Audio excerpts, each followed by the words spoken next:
The fat kid awakened his talent for the first time. He actually whipped out his phone and told people to call him daddy. Someone in the class chat really did. Because he'd awakened an S-rank talent, the Book of Wishes.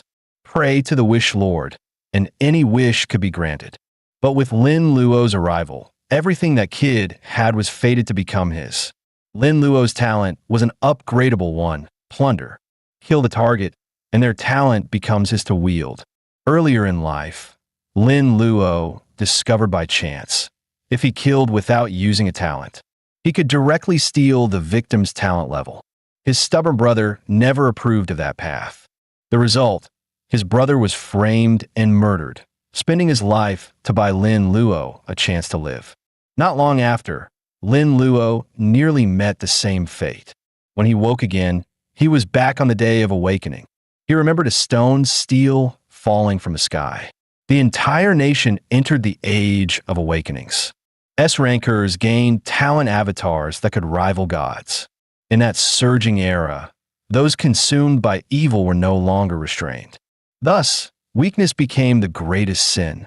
Given a second life, Lin Luo vowed to burn sinners as fuel and seize the throne of invincibility. His first target, the company supervisor who'd crushed him for years, Wang Jichao. After awakening, that scum turned demonic, forcing women into prostitution and harvesting organs to farm upgrade resources. Back then, Lin Luo punched him in anger and spent 10 days locked up by the inspectors, missing the crucial window to awaken and level. Things only shifted when his foster brother Zhou Shengdong got out of prison and, with his A-rank talent, kept Lin Luo under his wing. Lin Luo then stocked up on tools at a hardware store. He hid in a restroom stall, waiting in silence for the awakening. Soon, plunder surfaced in him as expected. With memories from a past life, he was sure he could max it faster than anyone. Before long, a chance to take revenge on Wang Zikro presented itself. Lin Luo drew a length of rope and slipped it over Wang Jichao's neck without the slightest hesitation, even though his S-rank avatar rushed to heal him at once. It couldn't drag him back from the brink of death. The noose tightened. The air seemed to squeeze in on itself. Before long, Wang Zikro finally stopped breathing. When it was over, Lin Luo exhaled and let out a long, steady breath. In that instant, the plunder talent leapt from A-rank straight to S-rank. He wasted no time calling forth his avatar. What appeared was a melee top-tier avatar, the Black Emperor. The Black Emperor's strength, agility, and vitality maxed out the charts, and whenever it dealt damage, it could randomly siphon 1/5 of the enemy's attribute values. Its only drawback, near-zero intelligence. It needed the host to steer it with mental commands. After the Black Emperor cleaned up Wang Jichao's body, Lin Luo had no fear of the murder being traced back to him immediately. It would take investigators at least a month to get hot on his trail. By then, he'd be untouchable. On the way back, he checked the class chat and saw that Lu Ming, that fat creep, had also awakened an S-rank talent, the Book of Wishes. In the last life, after his awakening, Lu Ming got tangled up with the class beauty Fong Mengchu, ruined a bunch of girls, and even joined the criminal outfit known as the Smile Coffin. Right now, in some hotel room, Lu Ming wasn't satisfied with just being called daddy. He made a wish on the Book of Wishes. He wanted Fong Mengchu, body and soul. No sooner had he spoken than the Wish Lord replied, "Master, your wish has been granted." Lu Ming immediately started testing it, watching Fong Mengchu obey his every demand without question. He hooped, "The Wish Lord is insane."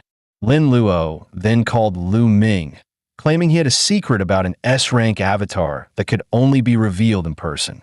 Perhaps drunk on the goddess's favor, Lu Ming didn't hesitate and blurted out his address. No sooner had he hung up than he flashed a wicked grin. First the S-rank secret, then the goddess. Perfect timing. Not long after, Lin Luo stepped into the room. Lu Ming couldn't wait and blurted out, asking what the S-rank secret was.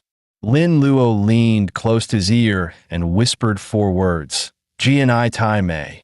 In that very instant, the Black Emperor appeared in silence. Before Lu Ming could even react, The Black Emperor's strike was already done. With a thunderous crash, it slammed him hard against the wall. Watching Lu Ming lifeless on the ground, Lin Luo calmly triggered the plunder skill. As the Book of Wishes transformed into his own talent, every attribute and effect radiated overwhelming power. Then, at Lin Luo's command, a figure slowly emerged. "My great master, the Wish Lord answers your call." To Lin Luo's surprise, the Wish Lord could actually communicate with him. It turned out the Wish Lord was a functional type avatar, capable of granting virtually any wish, but the harder the wish, the greater the cost. For example, winning a lottery jackpot required less energy than conjuring a bottle of water out of thin air. And when used on humans, it depended on their willpower and overall strength. Lin Luo immediately asked, "How much energy would it take to get my brother out of the inspector's custody?" The Wish Lord replied, "It would cost all of its energy, forcing it into dormancy. At best, it could only accelerate his release." Clearly, wishes had to follow logic. The best use for now was to gather intel on other S-rank powerhouses. Meanwhile, the Black Emperor had already disposed of Lu Ming's corpse. Yet Lin Luo noticed something startling. A clock had appeared on its chest, something that, in his memory, the Black Emperor had never possessed. So Lin Luo asked the Wish Lord how much it knew about avatars, and the answer was clear. Avatars are tied directly to their hosts. Since there were no immediate clues, the priority was to grow stronger. With enough power, no mystery would remain unsolved. As he left the room, not far away, Fong Mingcha was cursing under her breath. "Why the hell did I send so many disgusting messages to that fat creep? And even come here to meet him?" Meanwhile, inside a towering skyscraper, Yu Taijia, who had awakened a 3S rank talent, was demanding answers from his avatar, the King of Time. "Why did the time travel drop me 2.5 weeks later than planned?"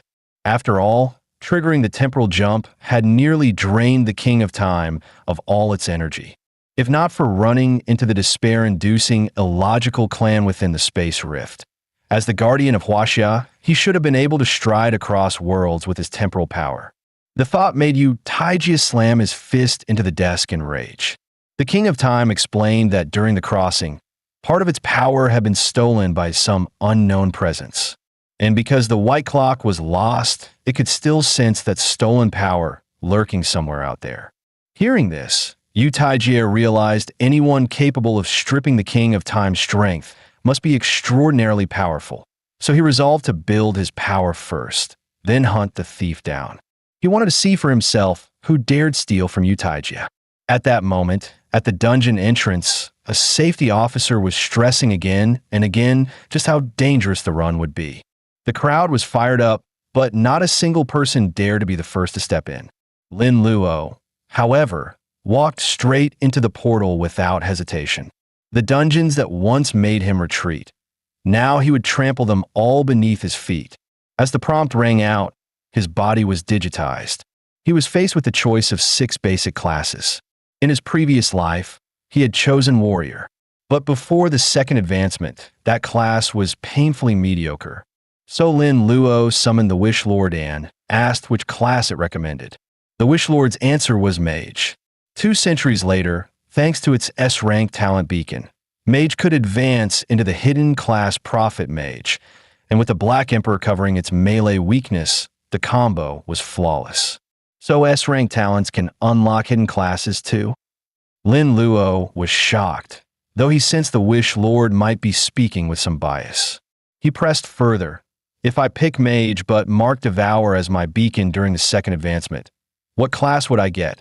The Wish Lord replied, "That would only turn you into a half-baked melee mage." Lin Luo thought to himself, its advice wasn't bad, but his talent was Devour. Everything still had to revolve around the Black Emperor. With the avatar's dual stats already maxed, an agility-based class seemed a better fit. He then asked again, "What if I choose Assassin? What would that lead to?" The Wish Lord paused before answering. "Most likely the Outlaw, a path that maximizes the strengths of Devour. But I still recommend you become a Prophet Mage." After hearing the Wish Lord's words, Lin Luo already had his answer. I choose assassin. Instantly, the assassin's attributes surged into his body. At the same time, 5 new skills appeared: Shadow Hunt, Phantom Slash, Agility Surge, Rapid Reflex, and Power Strike. A novice dagger materialized in his hand. As expected, Assassin and the Black Emperor were the perfect match. With the class change complete, the system prompted him to pick a dungeon difficulty. Lin Luo didn't hesitate. He chose Nightmare. The moment the teleport light faded and he stepped into the dungeon, countless red-eyed goblins rushed toward him. Lin Luo raised his hand, summoning the Black Emperor and casting the skill Wish, 100 battles. At his command, the Black Emperor began to charge. In the very next second, a storm of fists exploded outward. Every goblin present was struck in a sweeping, indiscriminate assault. After just 15 kills, his level instantly shot up to 6. Since assassin weapons could stack poison, and agility would later convert directly into attack power after the second advancement, he decisively allocated all free attribute points into agility and speed. With the Black Emperor cutting through everything in his path, Lin Luo advanced without pause. Soon, he stepped into the grand hall where the final boss, the Goblin King, awaited. The horde of goblins came in all shapes and sizes, but none could compare to the Black Emperor. A hulking goblin roared and lunged at him. The image of human NPCs being bullied flashed through Lin Luo's mind. Rage flared up, and he shouted, "Crush them, Black Emperor!" The giant goblin was sent flying in an instant. Then, goblin shamans unleashed a storm of spells. But with agility and the Black Emperor shielding him, not a single attack landed. Explosions thundered across the battlefield. Ghost-like, the Black Emperor's fists appeared out of nowhere. 2 goblin shamans were obliterated on the spot. With all the minions wiped out, Lin Luo turned toward the Goblin King. He had expected the so-called king to at least put up a fight. Instead, one punch from a Black Emperor was all it took. The Goblin King collapsed on the spot, dead instantly. Seeing this, Lin Luo couldn't help but laugh. Too weak. With the Goblin King dead, his level shot straight up to 9. Thanks to luck, his fortune increased tenfold. At the same time, a golden tier treasure chest dropped before him. Honestly, it felt downright broken, like cheating. Normally, even clearing a nightmare run of the lowest tier dungeon would at best yield an iron tier chest. But here, rewards were calculated based on battle damage and completion time, then multiplied or reduced depending on party size and level. Without hesitation, Lin Luo opened the chest to see what loot awaited. Inside was a high-grade iron tier healing potion. Along with it came a pile of useless junk, low-tier silver spells, so weak they were basically worthless. Luckily, at the very end, 2 golden tier items appeared. Lin Luo pulled up the stats of the Guardian's Dagger. Its attack power reached 60, with an additional 10-second bleeding effect. For the early game, this was nothing short of a divine weapon.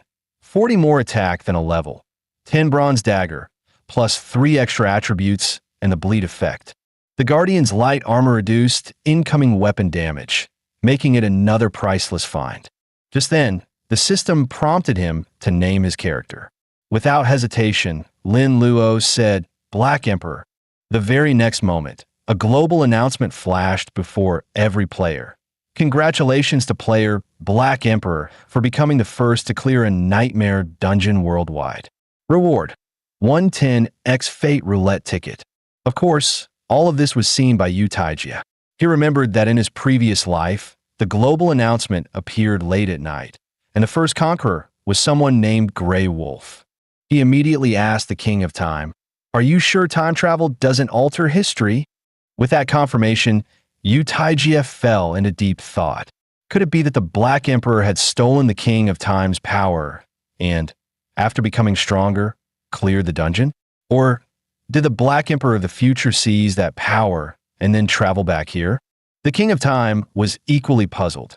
After all, her abilities weren't meant to boost raw combat strength. Hearing this, Yu Taijia's expression darkened. He resolved to find that person as soon as possible. Meanwhile, Lin Luo was still reveling in the joy of obtaining the fate roulette ticket. He called out softly, "Come forth, Wish Lord. It's your time to shine." In the next instant, the Wish Lord manifested and said respectfully, "It is my honor to serve you, my great master." Lin Luo asked, "Help me analyze this. What's the most cost-effective way to make a wish?" The Wish Lord replied, "The Fate Roulette can randomly grant items ranging from S tier to 3S tier, many of which cannot be found in any dungeon. However, the higher the item's rank, the lower the chance of obtaining it. Even with your tenfold luck and 10 consecutive spins, there's no guarantee of pulling even one S tier item." Lin Luo pressed further. "What if I use your power to make a wish instead?" The Wish Lord explained, "Obtaining a specific 3S tier item would put me into a 6-month slumber. As for S tier items, the cost ranges from 10 to 100 energy points. Considering that a long dormancy would hinder his ability to plunder others' talents, Lin Luo immediately decided he would wish for an item above S tier. Golden light erupted as the Wish Lord declared, "Master, your wish has been fulfilled." Lin Luo swept his arm forward and shouted, "Spin!" At once, the fate roulette began spinning wildly. When the pointer finally slowed to a stop, 10 shimmering rewards appeared before his eyes. To his surprise, the rewards included a bond crystal that expanded a stand's range, a limit crystal that boosted its energy cap, and a rage crystal that temporarily amped up its strength. Unfortunately, the limit crystal turned out to be double S tier. After a moment's thought, Lin Luo tossed 2 bond crystals to the Black Emperor. With a sharp crack, the Black Emperor's range expanded dramatically. Next, Lin Luo crushed 2 true crystals, inheriting a total of 4% of his dungeon stats. The Ascension Crystal could be used immediately, while the Rage Crystal and Longevity Pill could be taken outside. Pulling out the Ascension Crystal, he muttered, "Now, who should I use this on?" The Wish Lord was already drooling. "My great master, I suggest giving it to me. Then you'll never have to worry about my energy again." Lin Luo casually tossed it over, and the Wish Lord fawned, "My great master, that was a wise decision indeed." Instantly, the Wish Lord's energy cap rose, and his recovery speed doubled. Unfortunately, the number of true crystals was too small. Only a few percent of stats could be carried out. And without a space crystal, none of his current gear could be taken into reality. It seemed he would have to play it step by step. Still, with everyone else so weak right now, it was the perfect window for him to grow stronger. His next target, the Tower of Heaven, to claim the world's first clear. When Lin Luo arrived, chatter filled the air. Word was the highest climber had already reached the 8th floor, and every 10 floors cleared granted a fate roulette ticket. Suddenly, a girl came up and asked sweetly, "Hey, handsome, want to team up?" Lin Luo walked away without looking back. Women only slow me down. The moment he entered the first floor of the tower, hordes of kobolds appeared. But under the Black Emperor's onslaught, it was like slicing through vegetables. In just 20 seconds, the floor was cleared. Outside the tower, onlookers stared in shock as a new global announcement appeared. Outside the tower, players were stunned. Black Emperor was breaking the clear record for every single floor. Inside, Lin Luo had already reached the entrance to the 10th floor. In his previous life, the first to clear the 10th floor was a player known as Piggy Scum. But now that Lin Luo was here, the glory of clearing the 10th and even the 20th floor would belong to no one else. The boss of the 10th floor was Urfin the Kobold. Wielding a massive blade, its frenzied cleave carried terrifying power. But in terms of raw strength, the Black Emperor feared no beast. A flurry of relentless strikes rained down. Urfin was beaten into low health, instantly entering a berserk state. Its speed and strength surged dramatically. Yet in the blink of an eye, the Black Emperor appeared behind it. One crushing punch landed squarely on Urfin's skull, with the 10th floor boss collapsing in defeat. A global announcement rang out. Congratulations to player Black Emperor for becoming the world's first solo conqueror of floor 10 in the Tower of Heaven, rewarded with a 10x Fate roulette ticket. At the same time, the announcement triggered a chain reaction. On the mysterious stone tablet, new words appeared. When the first level, 20 player completes their second advancement, a plague shall erupt across Blue Star in reality. A female researcher turned to her colleague and said, "We need to find this player called Black Emperor." Unaware of what was happening in the outside world, Lin Luo waited quietly for the fate roulette to stop spinning. At the moment the pointer slowed to a halt, 10 items materialized before his eyes. To his delight, one of them was an S-tier space crystal. Finally, he could bring items back into reality. He then used the true crystal, raising his inherited dungeon stats to 7%. The magic crystals that boosted defense and strength, along with 2 life crystals, were all handed to the Black Emperor. With that done, Lin Luo opened his inventory. Seeing piles of useless gear, he decided to clear them out before heading to the next floor. Since in-game currency was linked to real-world money, he listed copper coins at 6 yuan apiece. He also put up 2 silver-tier rare weapons and 1 silver-tier top-grade spell, priced at 2,300, 2,100, and 4,000 gold respectively. To his surprise, the moment he listed them, the system notified, "Your items have been sold." That was a solid 5 million in real cash. For a second, Lin Luo regretted it. He should have listed them one by one. He had underestimated just how rich some players were worldwide. Still, considering how easily he could farm gear, he didn't dwell on it. His focus now was climbing the tower to reach level 20. With the class advancement quest, it would probably take one night, and by the time his talent cooldown ended, he could seize another S-tier power. From memory, when the Chaos Era arrived, the 3 most notorious guilds were Smiling Coffin, Nazarick Tomb, and 8 Banner Society. One of the 8 Banner Society's 8 leaders was by Hong Lai, the blade in the rain without an umbrella. Nazarick's 10 guardians included Ji Weiying, the Blood Witch, and Lu Jianing, the Wrath of Ice. Smiling Coffin's officers, Zhou Yu, Hu Jinming, and Guo Tao, were all S-tier awakeners as well. They were indeed powerful, but if Lin Luo could cut them down, he would gain entry to Sin City and finally make the ones who killed him and his brother pay the price. Before long, he stepped into the 11th floor of the Tower of Heaven. The skeletal soldiers before him stirred old memories, nights spent with his brother grinding for the skeleton set. Coldly, he gave the order, "Wipe them out. Leave no one standing." In the blink of an eye, the Black Emperor smashed the skeleton soldiers into scattered bones. Just then, a level 17 skeleton commander appeared behind Lin Luo, clearly thinking the level 13 player would be easy prey. But with the battle experience he carried from his past life, low-tier monsters like this posed no threat at all. As the commander fell, the 11th floor was cleared with ease. With the Black Emperor cutting down everything in his path, Lin Luo soon arrived at the 20th floor of the Tower of Heaven. The skeleton lord, Tidamir, roared, "Awaken my servants. Rise from the depths of hell and fight for me." In an instant, more than 200 skeleton soldiers clawed their way up from the ground.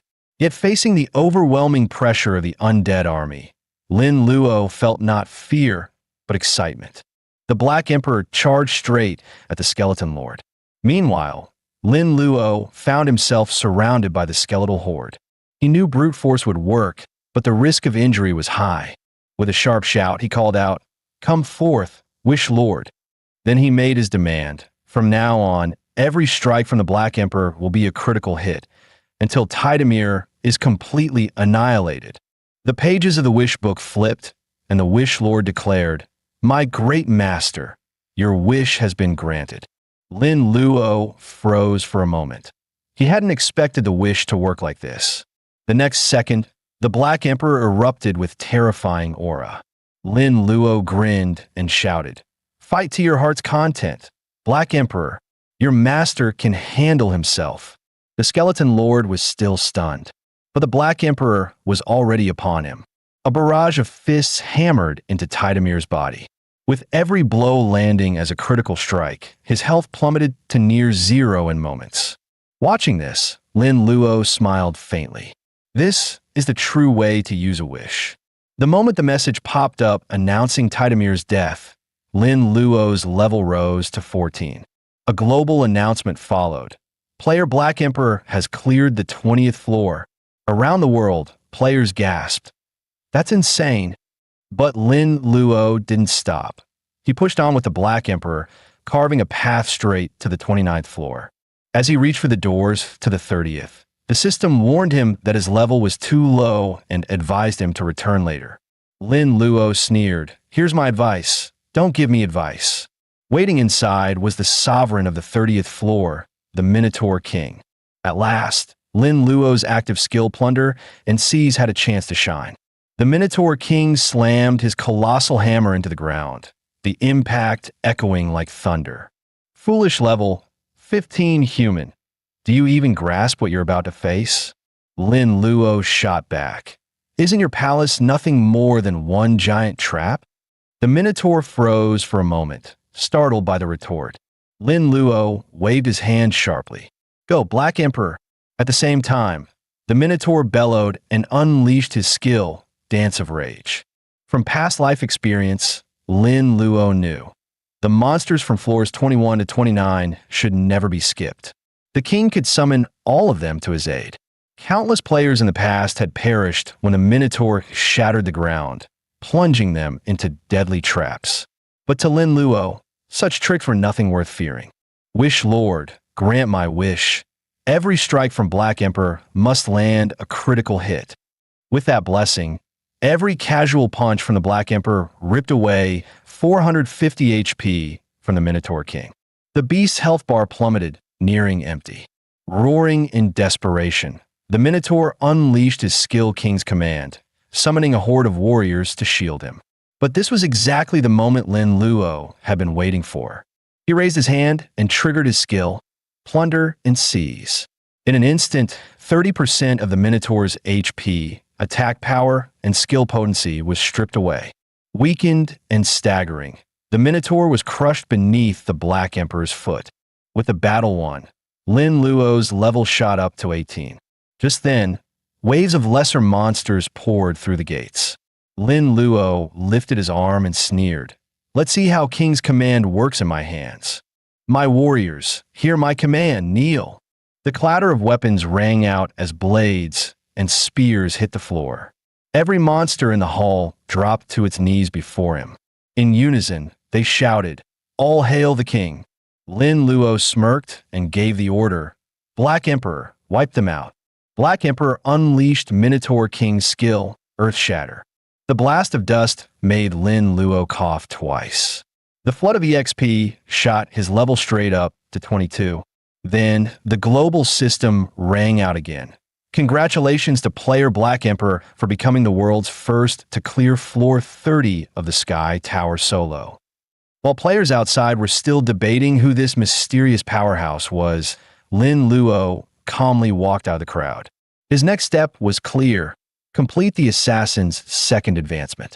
The next day, inside a small tomato noodle shop, Lin Luo was recharging his energy, ready to take on the advancement quest.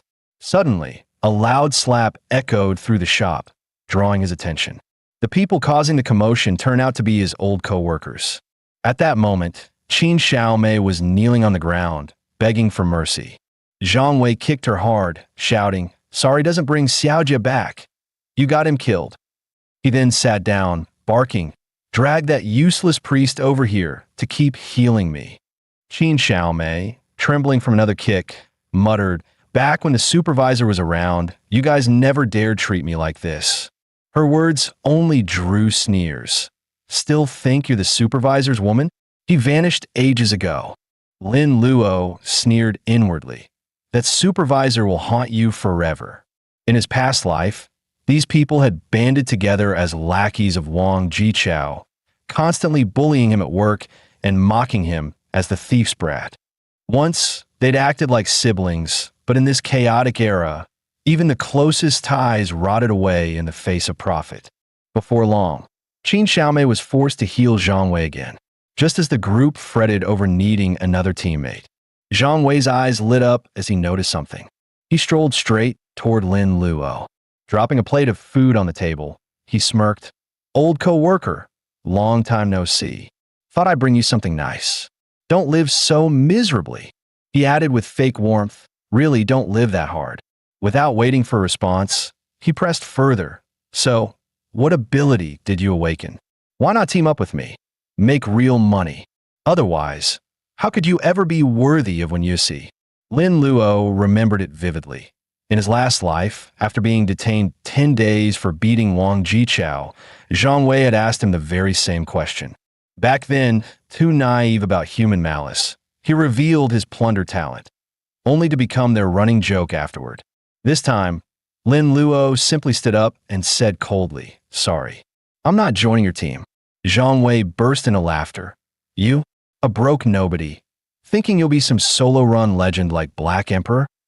Suddenly, Qin Xiaomei called out from behind and stopped him. She threw herself at Lin Luo's thigh and pleaded in a high, coquettish voice, "Brother Luo, please, save me, won't you?" Grabbing his hand, she added, "Take me with you. I'll do anything." Lin Luo pulled his hand back without hesitation. "You got the wrong person. I can't help you." Zhang Wei flew into a rage and charged. He grabbed Qin Xiaomei by the hair and snarled, "You cling to anyone who looks rich. Did you think he could actually save you? He and his brother were just thieves taken in by Wenyusi. Probably don't even have half my talent." At that, Lin Luo's eyes went ice cold. "I suggest you stop saying those 3 words." Zhang Wei didn't take the warning seriously. He leaned close and sneered, "Those 3 words, living off someone, you mean Wenyusi, right?" Then he motioned the others to attack, eager to make Lin Luo feel the era's cruelty. The other 2 leapt forward with glee and rushed in. As their fists were about to land, Lin Luo barely exerted himself and sent both assailants flying backwards. Reborn, he now understands this era's rules better than you. Watching his teammates fall, Zhang Wei spat. "2 useless idiots. Can't even beat him." He pulled a dagger from his pocket and charged without further words. Lin Luo sidestepped the strike and delivered a powerful kick. The blow sent Zhang Wei hurtling through the air. Afterward, Lin Luo dusted off his clothes and mocked, "Pathetic, fighting you is beneath me." The remaining 2 stared at each other in horror. They dropped to their knees and begged, "Lord Luo, please spare us. Have mercy." Upstairs in the loft, a pair of eyes watched coldly, and the display of power Lin Luo had just shown had caught that watcher's interest. The man turned out to be Bai Hong Lai, one of the 8 wardens of the 8-Banner Society. At that moment, Lin Luo was preparing to leave the noodle shop. Qin Xiaomei stared at him with starry eyes, thinking, "Now that's the kind of strong man I want." She grabbed the hem of Lin Luo's jacket and kept apologizing for what had happened before. She even placed his hand against her cheek, cooing that she'd make it up to him 100 times over. Lin Luo felt nothing. "Let go. Have some dignity," he said, pulling his hand free. As he walked away, the shop filled with resentment. "Don't think your little rise makes you special, Lin. I'm the office beauty. Being with you is me doing you a favor." 2 men behind her snickered like they were watching a show. "Lord Luo's got a thing for Wenyusi. Save yourself the embarrassment." Qin Xiaomei snapped back. "How am I any less than Wenyusi?" They cut her down without mercy. "You're not even fit to carry Wenyusi's shoes." In the next heartbeat, Qin Xiaomei slapped them across the faces. Bai Honglai in the loft saw it all. Intrigued by the girl's fire, he decided she'd be useful to the 8-Banner Society. In a good angle to probe Lin Luo, find a weak spot, and she'll serve us without question. After dusting off the 2 men, Qin Xiaomei spat a parting barb. "Lin Luo, one day I'll crush you under my heel." Just then, a man appeared at the door and approached Bai Honglai, asking quietly if Qin Xiaomei would join the 8 Banners. Qin Xiaomei agreed without a second thought. As she signed a contract, she sneered inwardly. This is the gap between a poor nobody and a noble guild. Afterward, the man pressed her about her connection to Lin Luo. Qin Xiaomei wasted no time in acting, calling him a heartless liar who toyed with her feelings. The man leaned closer. Does he have any weaknesses? We're family now. Perhaps the guild could help you take revenge. Qin Xiaomei didn't hesitate and blurted out when Yuxi's name. Lin Luo knew nothing of this. He was on his way to begin the advancement quest. He had already sensed someone tailing him. To uncover their intent, he deliberately turned into an alley and suddenly doubled back. Let's see who dares to stalk me. As he brushed past the man, Lin Luo realized he had no memory of ever seeing him. Panicked, the stalker tried to slip away. With a resounding boom, the Black Emperor's strike landed. The man was slammed hard against the wall. Lin Luo's voice was ice. Tell me, who sent you? But the man stammered, insisting he was just a passerby. From the insignia on his earring, Lin Luo concluded he was a member of the Eight Banner Society. Yet by his memory of the past life, the Eight Banners shouldn't have appeared this early. With that thought, Lin Luo pressed him again, but the answer was the same empty denial. The Eight Banner zealots were notoriously tight-lipped. Pushing them further would be a waste of time. So Lin Luo summoned the Wish Lord and wished aloud. Make him confess why he was tailing me. From the man's mouth, it all came out. He'd been sent by Hong Lai, a warden of the Eight Banners. A female player from a noodle shop had joined the guild and fed the warden intel on Lin Luo. They were investigating a woman named Wen Yuxi. The warden planned to use her as leverage, blackmail Lin Luo into serving the guild as a deathbound enforcer. At that moment, everything snapped into place for Lin Luo. He was furious. Qin Xiaomei had been vicious enough to weaponize this against him. In the third year after the cataclysm, Bai Honglai had murdered Wen Yuxi with his own hands. Back then, Lin Luo had risked everything to train up and avenge her, only to die in a monster's maw. Now he resolved, before the Eight Banners could find Wen Yuxi, Bai Honglai had to be eradicated. He ordered the Black Emperor to dispose of the stalker's body. Then he asked the Wish Lord, if I wish for the Eight Banners to leave Wen Yuxi alone, how long would that protection last? The Wish Lord answered, at its current power, it could only guarantee 24 hours. After a moment's thought, Lin Luo decided to complete his second advancement first and ensure he had the means to take Bai Honglai. 24 hours would be enough. He commanded the Wish Lord to guard Wen Yuxi, then headed to tackle the second advancement trial. Soon he arrived at the Assassin Guild's exclusive trial entrance. Waiting to greet him was the advancement mentor, Miles. From a mentor's briefing, Lin Luo learned the task. Collect 30 snowmen, Horn Sun, the frozen plain, and obtain the beak of a penguin king. This trial was far higher quality than the warrior's second advancement dungeon. As Miles was outlining the objectives, a muffled thud sounded behind him. A massive black snowman loomed into view. Its fist shot forward, a crushing blow headed straight for him.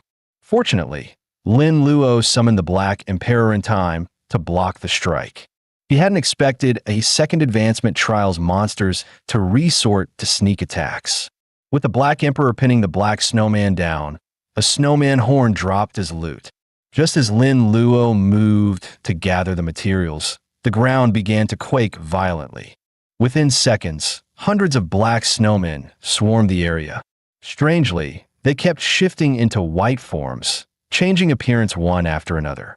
Lin Luo drew the Guardian's dagger, bracing for the real fight. The true battle had only just begun.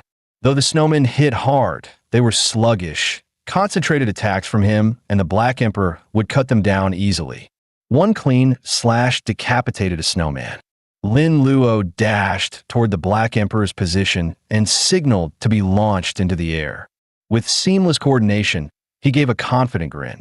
He unleashed Earth Shatter, a skill he had seized from the Minotaur King via plunder.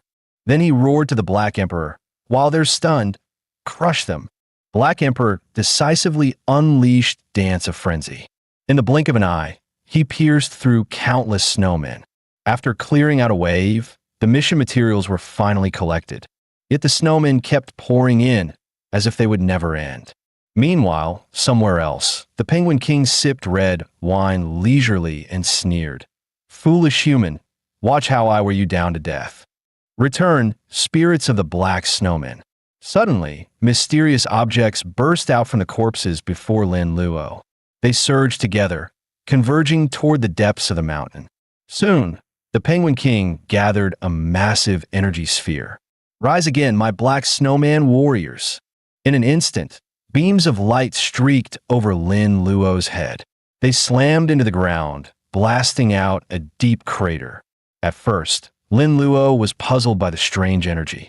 But when he saw the snowmen revived inside the pit, the answer was clear. He instantly realized the source lay within that ice sculpture on the mountaintop. Without hesitation, Lin Luo bypassed the horde of snowmen.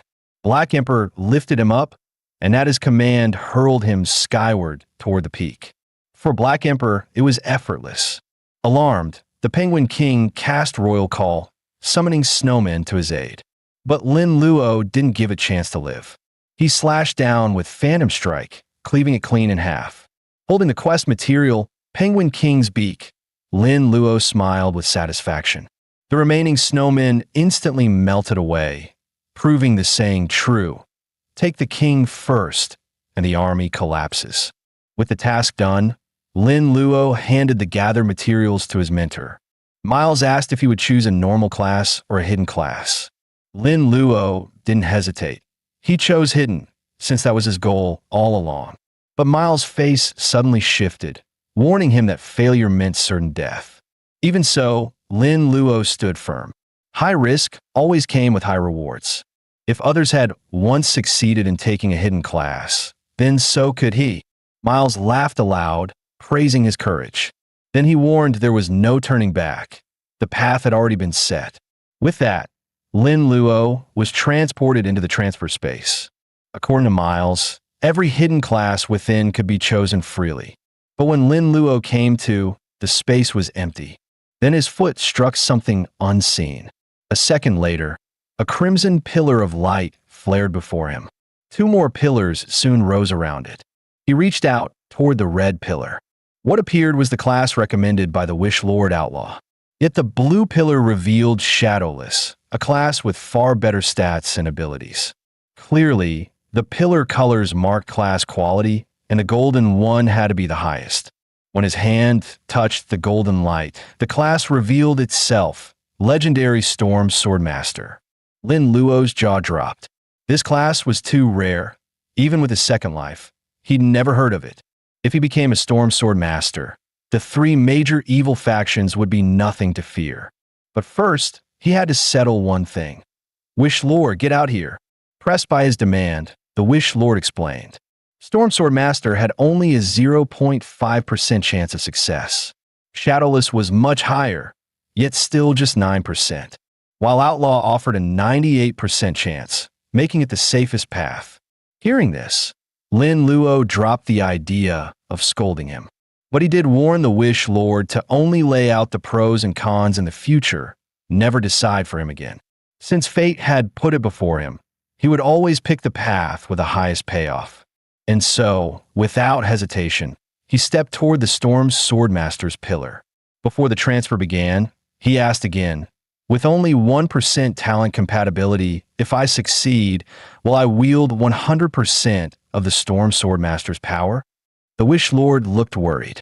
Failure meant 20 days of mental collapse, or worse, death in the transfer space. 20 days of collapse was as good as death, falling behind everyone, unable to protect sister when in time. But the Wish Lord hadn't factored himself into the odds. Lin Luo declared, Wish Lord, I wish for guaranteed success in becoming a Storm Sword Master. The Wish Lord's eyes lit with joy.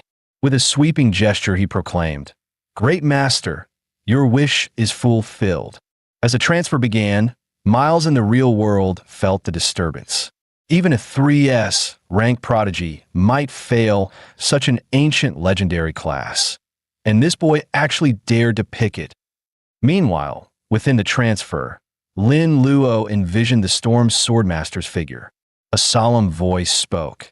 To inherit the ancient legacy, you must grasp two truths, the essence of storm and death. I have wandered the world, yet never lost my heart, faithful to the wind and to the sword. With a single draw of his blade, one strike alone repelled all the monsters around him. The voice continued. Only by facing death head-on can you become unstoppable. So this was the only assassin who embodied the creed. Death is like the wind, always by my side. The process drained enormous energy, and the Wish Lord faltered first. Master, my power is exhausted. I must now sleep. The rest is up to you. Time blurred, and Lin Luo finally collapsed onto the transfer altar. In the real world, his body fell too. Moments later, a global announcement rang out. The world's first second-tier class had been born. Miles sighed in regret, believing the boy had been beaten to it. Perhaps arrogance had been his downfall. But then Lin Luo's eyes slowly opened. Forcing a smile through the pain, he looked alive. Miles froze. Had this kid actually succeeded? The cigarette but slipped from his hand. Lin Luo downed a high-grade stamina potion in one gulp. His fatigue vanished instantly. Miles couldn't hold back his curiosity, eager to know how he pulled it off. Lin Luo only smirked. Teacher, don't your feet feel hot? While Miles stomped at the flames underfoot, Lin Luo slipped out the door. He had no time to waste. White Honglai had to die, and the Wish Lord had to be awakened. Thankfully, only 5 hours had passed since the transfer began. That meant he still had 19 hours to find White Honglai. A message popped up from Qin Xiaomei, asking to meet. Lin Luo saw through it instantly. It was the 8 Banners Society pulling the strings. Fine then. He would choose the time and place himself. At that moment, Qin Xiaomei was laughing and chatting with Bai Honglai. Suddenly, the ringtone of a phone shattered the tender mood. When she realized the meeting time was set for tonight, Qin Xiaomei still wanted to linger. But Bai Honglai told her to pack up immediately and head for the location. Having her moment ruined, Qin Xiaomei clenched her teeth in anger. Meanwhile, because the first second-class advancement player had appeared, the mysterious stone tablet revealed a message. Within 24 hours, a plague would erupt, an omen of a great catastrophe to come. Soon after, Lin Luo received a curfew notice. Starting tomorrow at 8 p.m., all movement would be forbidden. He remembered clearly. In his past life, the first wave of the plague disaster had been the dimensional insect swarm. For awakened ones, it was an opportunity, but for ordinary people, it was nothing short of a death sentence. In his previous life, he had failed to protect any of the people who once stood by him. But this time, Lin Luo finally had the strength to protect them. Memories of childhood bullying resurfaced. When Yusi had always stood up for him, whether on the eve of graduation or later in his working life. Yet when Yusi needed him most, he hadn't been there. That was why Bai Honglai had to die tonight. At the same time, Bai Honglai was hurrying toward the meeting place, plotting how to force Lin Luo into servitude. The truth was, 8 Banner Society had just ordered him to collect a huge number of spirit-raising crystals within a month. To achieve this, he had commanded Qin Xiaomei to keep tabs on Wen Yusi. With that leverage in hand, he believed he could bend Lin Luo to his will. Before long, Qin Xiaomei arrived at the designated spot. With full confidence, she brushed her hair back. Then she rushed excitedly toward Lin Luo. She even leapt before she reached him, only to fall flat, missing completely. Qin Xiaomei was about to complain, but Lin Luo cut her off coldly, demanding to know Bai Honglia's location. Qin Xiaomei froze in shock, unable to fathom how Lin Luo knew the Hall Master's name. She quickly put on an innocent face, pretending to know nothing. But under Lin Luo's crushing presence, her nerves began to falter. In the end, she admitted to joining 8 Banner Society, though she refused to reveal Bai Honglai. Seeing this, Lin Luo wasted no more words. He pulled out a phone and dialed Bai Honglai directly. It was the same phone he had taken from the stalker he killed earlier. As soon as the call connected, Bai Honglai demanded to know why his underling was calling so late. Lin Luo answered coldly, "That man's already reporting to the King of Hell. Stop hiding. Show yourself, Bai Honglai." Moments later, Bai Honglai appeared on the beach, smiling as he praised Lin Luo for living up to his expectations. He even extended an invitation, urging Lin Luo to join 8 Banner Society and build an empire together.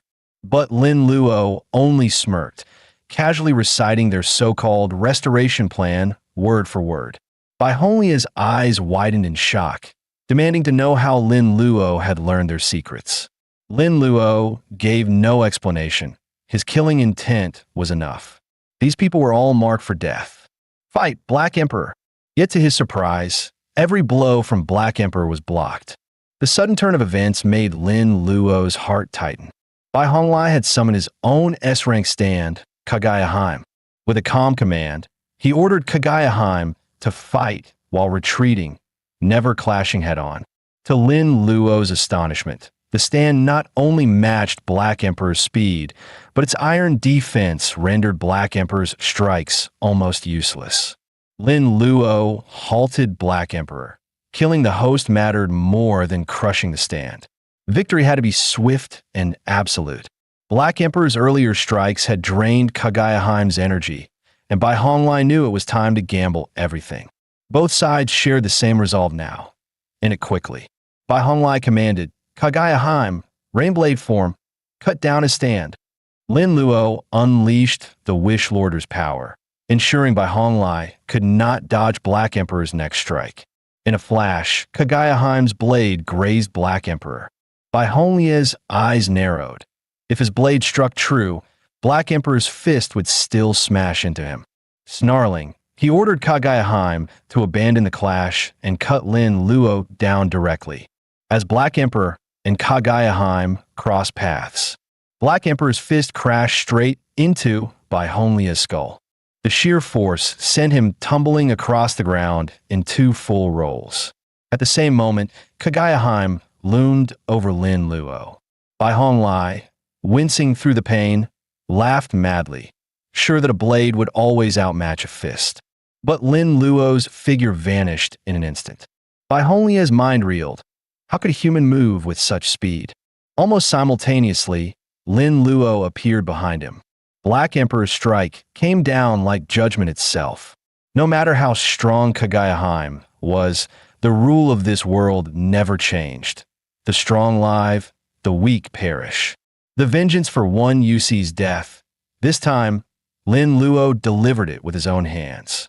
After the plunder activated, Lin Luo seized Bai Honglia's S-class talent, Rainy Night. He also obtained Bai Honglia's S-class stand Kagaya. With Rainy Night paired with Kagaya, his attack, defense, and even attack speed all surpassed the Black Emperor. Since his intelligence stat had reached 30, he no longer needed to manually control it. This was practically a perfect stand. What's more, Bai Honglia's death brought an unexpected reward. Killing a target sometimes caused their items to drop. With 2 single-draw fate roulette tickets, plus those he had earned earlier, he now had enough for 2 10-pulls. But because the Wish Lord's energy had been completely drained, he couldn't summon it back for now. Lin Luo remembered that in the secret realm known as the Forest Sanctuary, there were rare items that could restore energy. Kagaya sensed this and asked her master, "Are we heading to the secret realm now?"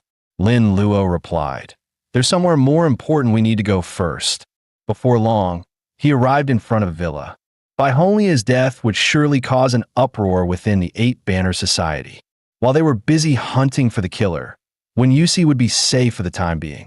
At that moment, Kagaya leaned closer and asked, "Is Wen Yusi your girlfriend, master?" Lin Luo's face flushed red as he stammered, "Not yet." But Kagaya knew very well. Wen Yusi meant everything to her master. She thought back to the most important person in her own life, her brother, and now, Wen Yusi. Lin Luo clenched his fist and told Kagaya, "Yes, they matter to me. That's why in this life, I'll grow stronger no matter what. I'll never let the regrets of my past life happen again." Next, it was time to awaken the Wish Lord. He soon arrived at the entrance of the dungeon, but a guard stopped him, warning that this secret realm carried an extremely high risk. One wrong step could mean death. Lin Luo pulled out his personal ID card. Fortunately, the name Black Emperor was already well known. The chubby guard immediately stepped aside. Still, he kindly reminded Lin Luo not to risk his life just to impress a girl. Watching the two of them walk straight in without looking back, the guard could only sigh Even heroes can't resist beauty. Once inside the dungeon, Kaguya unleashed carnage. In just a few minutes, she cut down hundreds of grotesque monsters and leveled up to 8. Meanwhile, Lin Luo sipped his water leisurely. This wasn't him carrying a girl, it was the girl carrying him. With a graceful landing, Kaguya struck the ground. She turned to her master and said, "All enemies in this area have been eliminated." Lin Luo stood up and explained the objective of this mission. All they had to do was help the elves defend their camp against invading forces. The reward would be God-gifted crystal shards, items capable of restoring stand energy. However, in his past life, players had discovered a strategy. If you waited until the monsters completely overran the elf camp before stepping in, the number of shards earned would multiply several times over. So he had to wait for the perfect moment. With a thunderous boom, the elves' defensive wall was breached. "Kaguya, it's our turn now." Instantly, hordes of grotesque monsters swarmed together. The dungeon boss, the monster overlord, made its appearance. It let out a deafening roar, only to have its arm severed in the next instant. Lin Luo had arrived on the battlefield with 2 powerful stands. The monster overlord bellowed again. "Human, you dare oppose me? This territory is mine." 594. Lin Luo raised a god-gifted crystal shard. "Awaken, Wish Lord. Wish Lord, I wish for the Black Emperor's every strike to be a critical hit, until the monster overlord is erased." As the pages of the wish book turned, the voice echoed, "Great Master, your wish has been fulfilled." A colossal fist came crashing down toward the Black Emperor. Lin Luo commanded Kaguya to shift into her rainy night umbrella form and block the attack. Following his order, Kaguya hurled the umbrella forward. The monster overlord's fist slammed directly into it. At the same time, Kaguya and the Black Emperor surged at their target together. Under the assault of 2 S-class stands, the monster overlord's health dropped at a speed visible to the naked eye, but its massive flail shattered their rhythm. Taking advantage of the opening, the monster overlord rapidly gathered energy. In moments, its ultimate attack, Destructive Death Ray, was fully charged. Seeing this, Lin Luo shouted for Kaguya to defend with all her strength. A torrent of destructive energy rained down. Though Kaguya and the Black Emperor managed to block the death ray, the drain left Kaguya's body fading, and even the Black Emperor was nearly exhausted. Lin Luo crushed another god-gifted crystal shard. Black Emperor, while his ultimate is on cooldown, go all out. With the Black Emperor and his plunder skill working in tandem, the monster overlord was slain. Lin Luo reaped a massive amount of experience, and with it he unlocked his 3rd class skill, 10,000 Swords Converge. Unexpectedly, the slime on the ground began to writhe. In the next instant, several tentacles shot out, lashing toward Lin Luo. The corner of his mouth curled into a smile. Perfect chance to test my new skill. He swung his arm wide. 10,000 Swords Converge. In a flash, countless blades of light pierced through the tentacles. With this skill, his combat power was no weaker than his stance. It felt amazing, but after just 1 second of showing off, his mana bar was completely empty. Lin Luo remembered that when mages advanced, they gained 2 crucial skills, mana recovery and mana absorption. He swore he'd find a way to seize them someday. After all, he didn't want such a powerful move to remain just a last resort trump card. Afterward, he walked up to the god-gifted tree to see how many crystal shards it would drop. He casually fired off an arrow. Over 100 shards fell into his hands, equal to 5-3S tier super crystals. But that was the perk of clearing content above his level. Next time, the yield would be far lower. Now then, it's time for the Fate Roulette draw. Come forth, Wish Lord. Soon, the Wish Lord appeared. Great Master, I am honored to serve you. After discussing the details of his wish with the Wish Lord, Lin Luo summoned the Fate Roulette. My wish, the next 10 pull must grant only S-class items, and none of them can be life extension pills.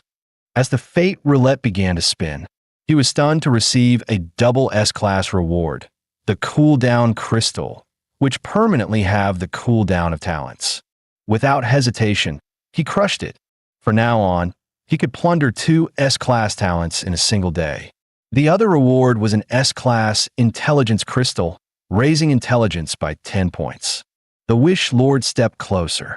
Respected master, I suggest you give this crystal to the one who needs it most. At that moment, the Wish Lord's intelligence stood at 180, Kagaya's at 30, and the Black Emperor had a pitiful one. Lin Luo found himself torn. So he asked, "What exactly does intelligence affect?"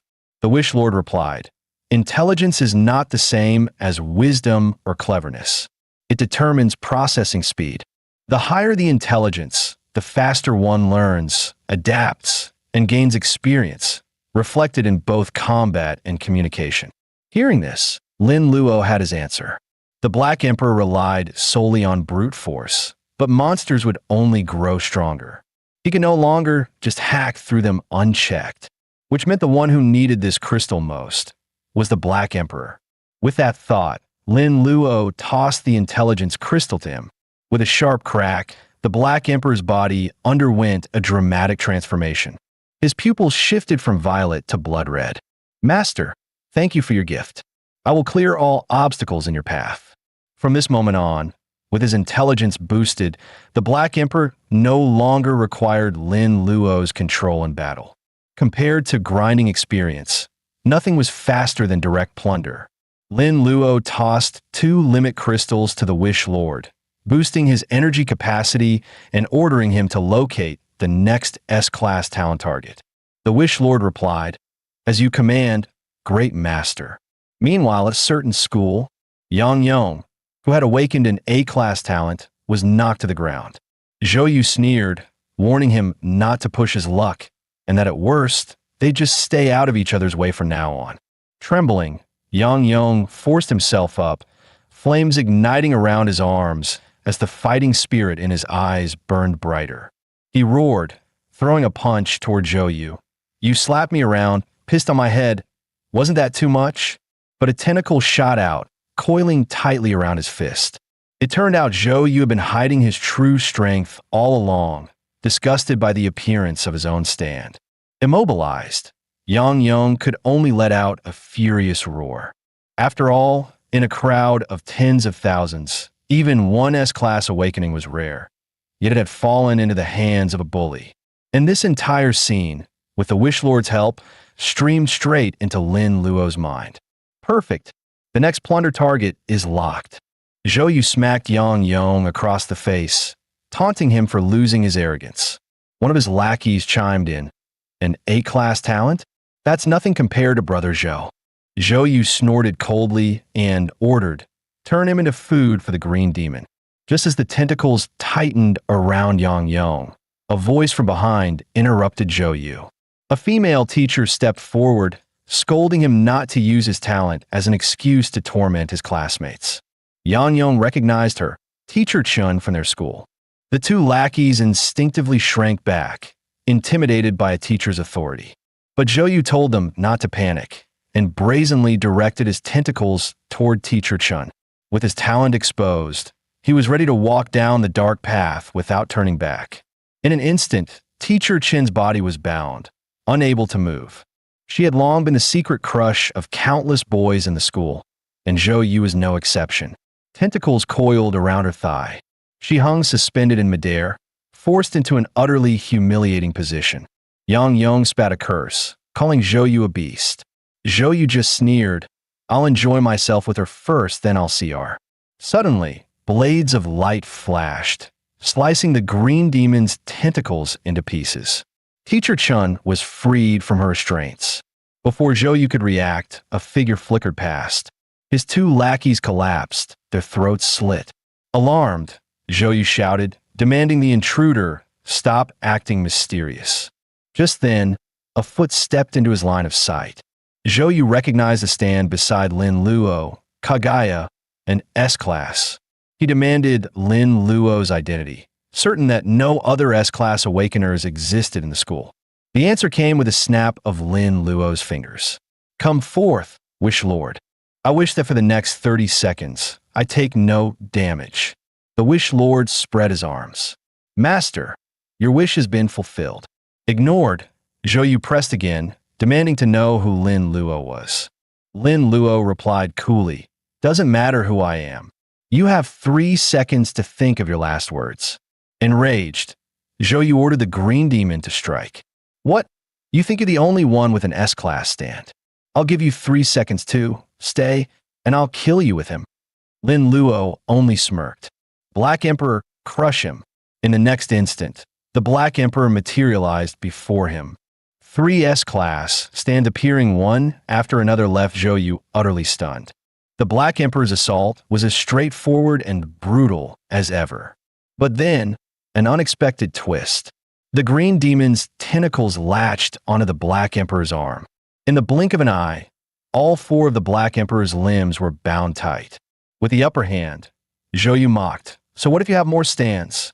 Then he commanded, Green Demon, devour him. Lin Luo sneered in return. Go Kagaya. In the blink of an eye, a cold flash cut through the air. Rainy night, blade instantly severed the tentacles restraining the Black Emperor. The next few strikes shredded the remaining tentacles into pieces. Staring at the fallen tentacle fragments at his feet, the crowd fell silent. Zhou collapsed to the ground in fright and immediately tried to excuse himself, claiming he'd only acted to protect his brother. Yang Yong stepped forward to refute the slander outright. Lin Luo had already seen through the whole thing. He thought people who get power and use it to harm others are more valuable dead than allowed to waste resources later.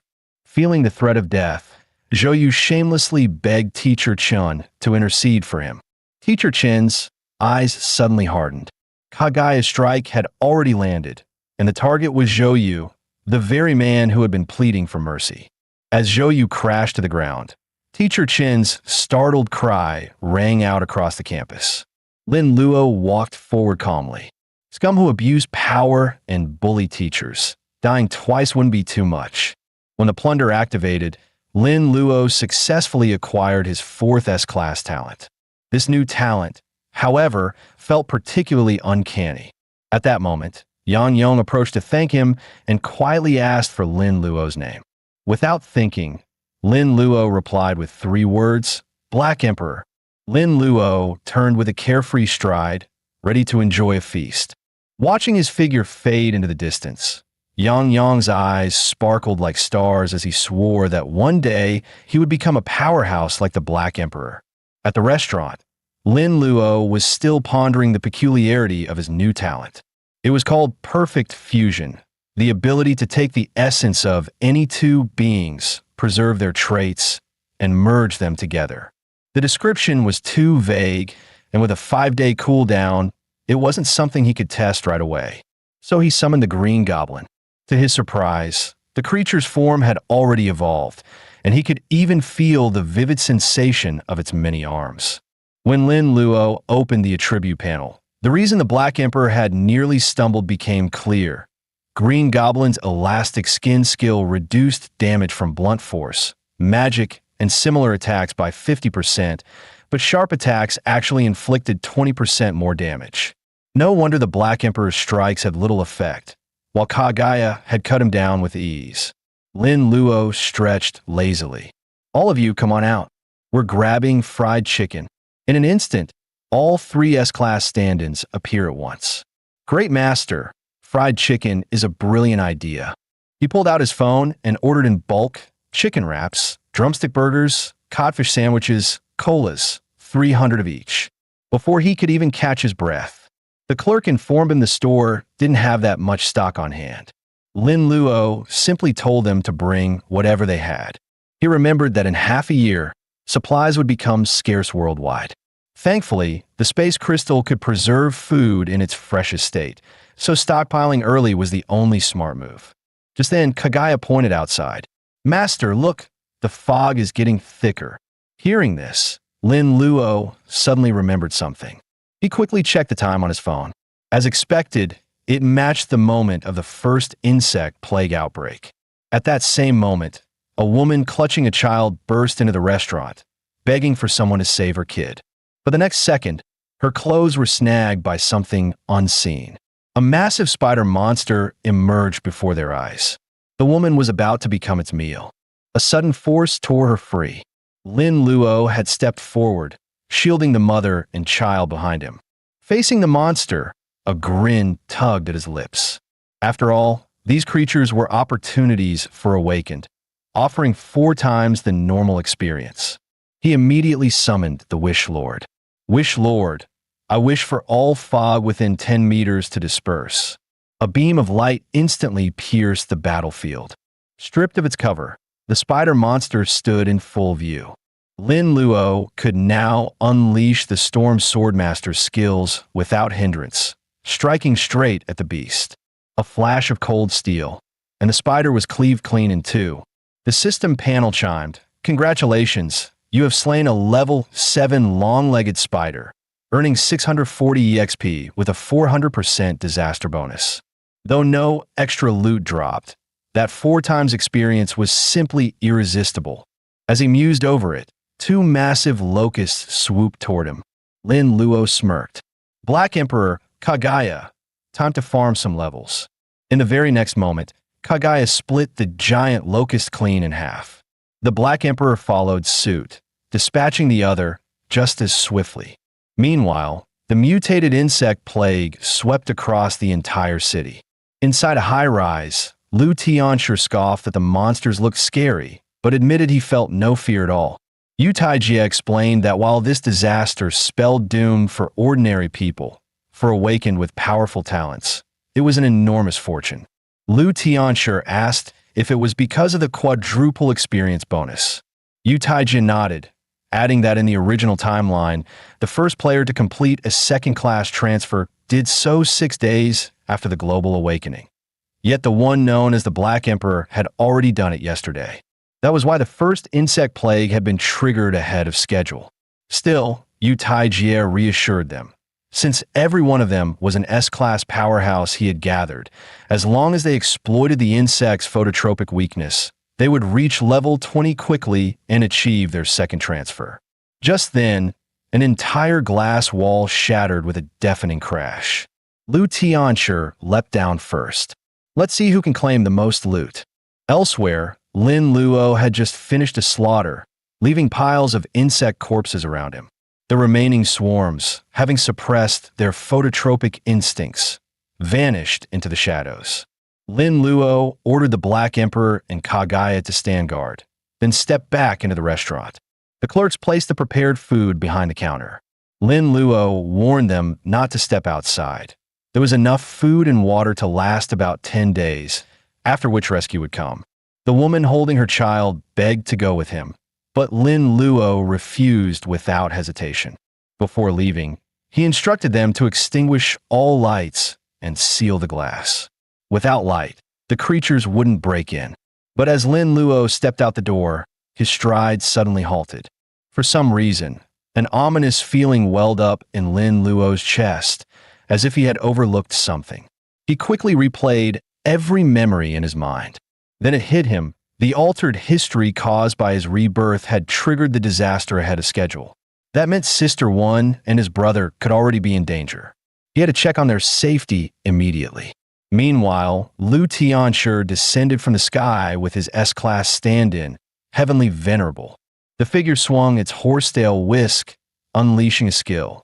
Its target was the mantis monster on the ground, raising its scythe to cut down helpless humans. With a thunderous boom, an enormous chi blast smashed the mantis flat. Lu Tianxue, full of himself, asked the rescued woman how she planned to repay his heroic deed. But in the next instant, the mantis's body was pierced clean through by another surge of power. The one who struck was Huitaro, whose S-class talent, Emperor's Eye, carried the terrifying effect of making his words law.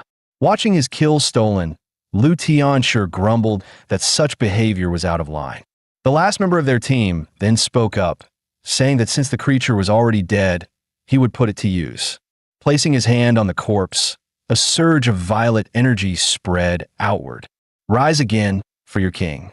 As the mantis monster revived in a deathly form, Lu Tianxia couldn't help but praise Yu Taijia. After all, with the dual S-class talent, Shadow Monarch, they could command an entire undead army.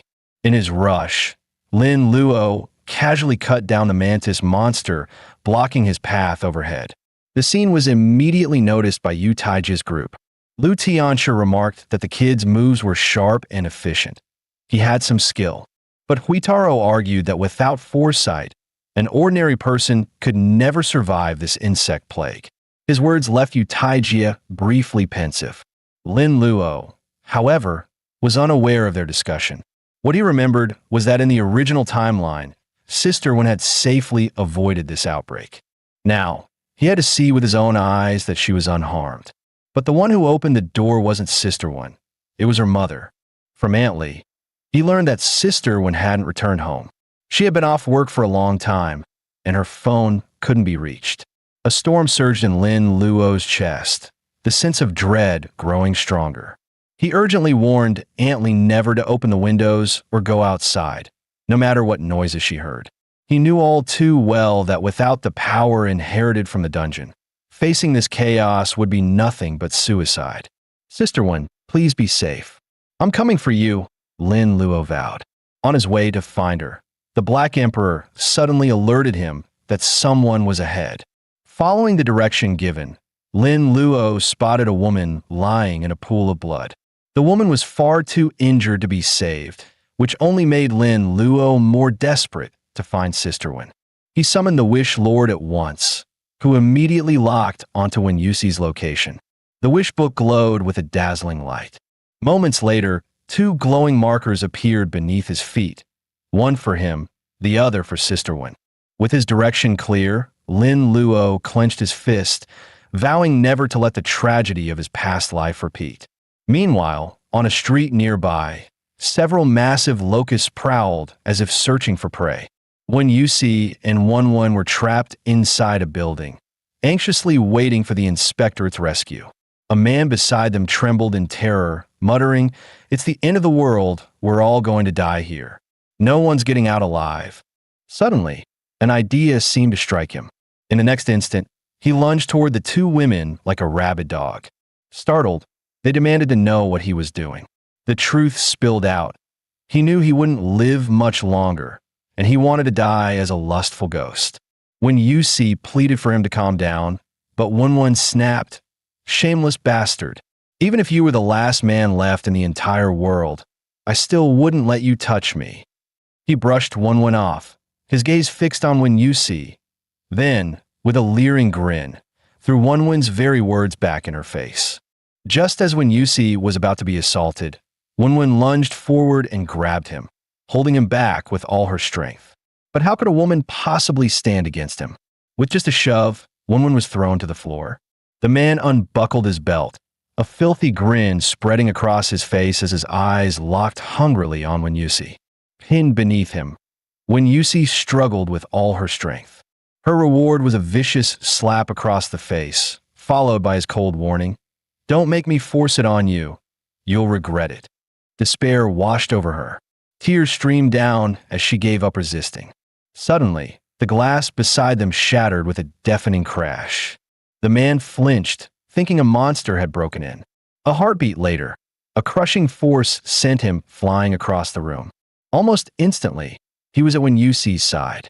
Looking at her with guilt and tenderness, he whispered, "I'm sorry, Sister Wen. I came too late." Furious that his sick pleasure was ruined, the man ranted that the building seal was broken and once the bugs got in, everyone would die. His expression darkened. This bastard was beyond saving. He summoned the Black Emperor. In the next breath, the Black Emperor appeared, clamping an iron hand around the man's throat. He had intended to force the man to confess what he meant to do to Sister Wen. But instead of answering, the man only screamed for help, as if he hadn't spoken at all. His voice thundered, "Tighten your grip." The Black Emperor crushed down even harder. Seeing the man finally ready to confess, the Black Emperor casually tossed him to the ground. To Lin Luo's surprise, the man suddenly lunged forward and clutched at Lin Luo's leg.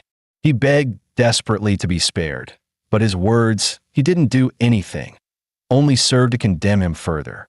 Lin Luo held out his hand and gave him two choices: stay and be beaten to death, or get out of the building and try to find any chance to survive. The man chose the latter without hesitation and ran off. As Lin Luo watched him disappear, the Wish Lord appeared. Lin Luo made his wish. Within 5 minutes, at least 500 insect creatures would swarm around that man. The Wish Lord waved his massive hand. "Master, your wish has been granted." Outside, the fleeing man cursed Lin Luo in his mind, convinced the shattered glass meant staying inside was suicidal, and he believed he knew a nearby safe spot. Before he could enjoy his relief, a giant locust slammed into him and sent him sprawling. In an instant, swarms of giant locusts poured in.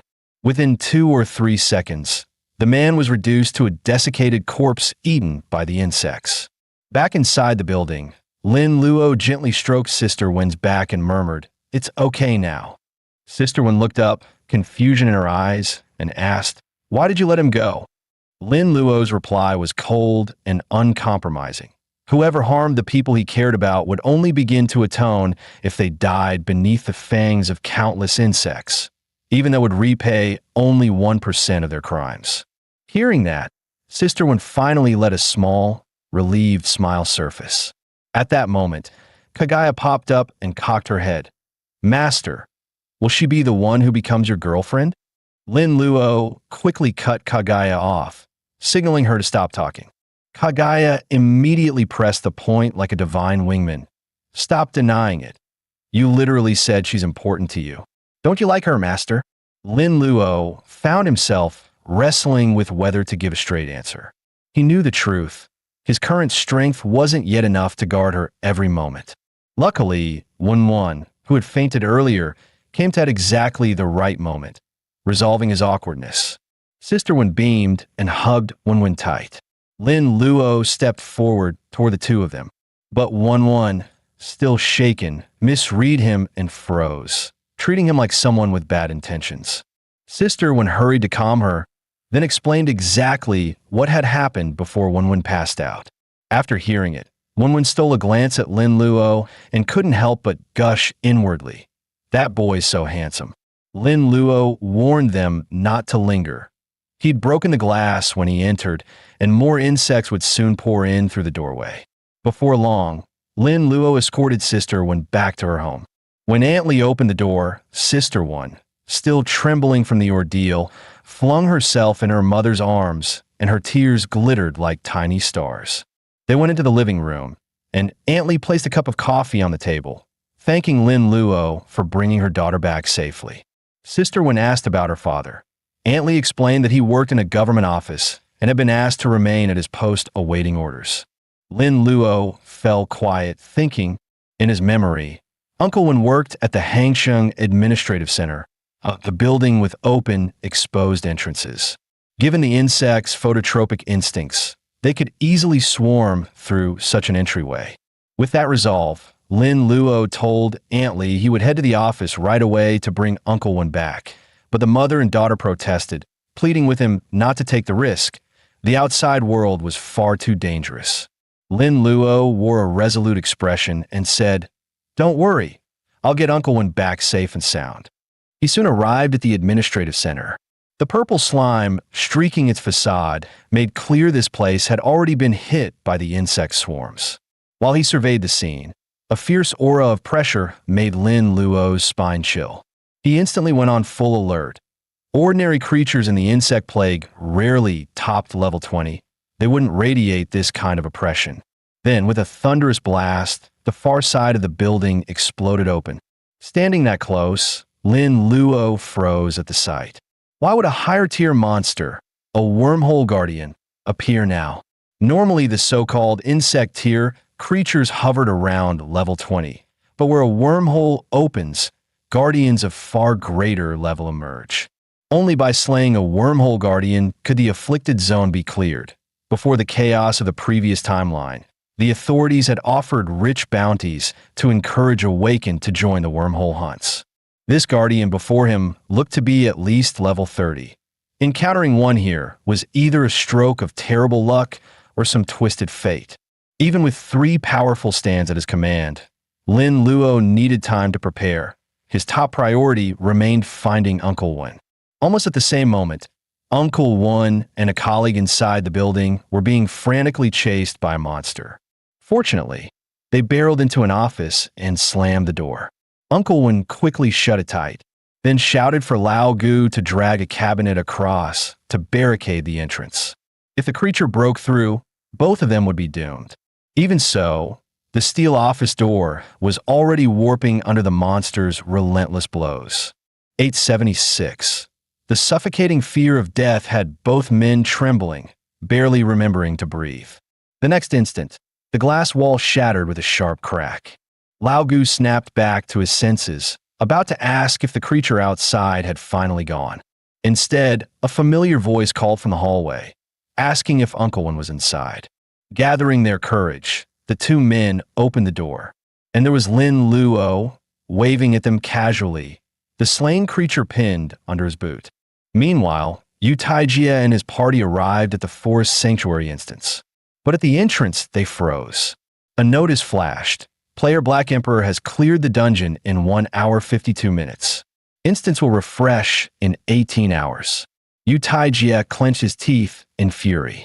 He had spent precious time gathering the strongest awakened, missing out on several world achievements already. And now, even the instance had been snatched away. One of the men narrowed his eyes. For Black Emperor to solo a level 30 to 35 dungeon, no way his stand could sustain that much energy.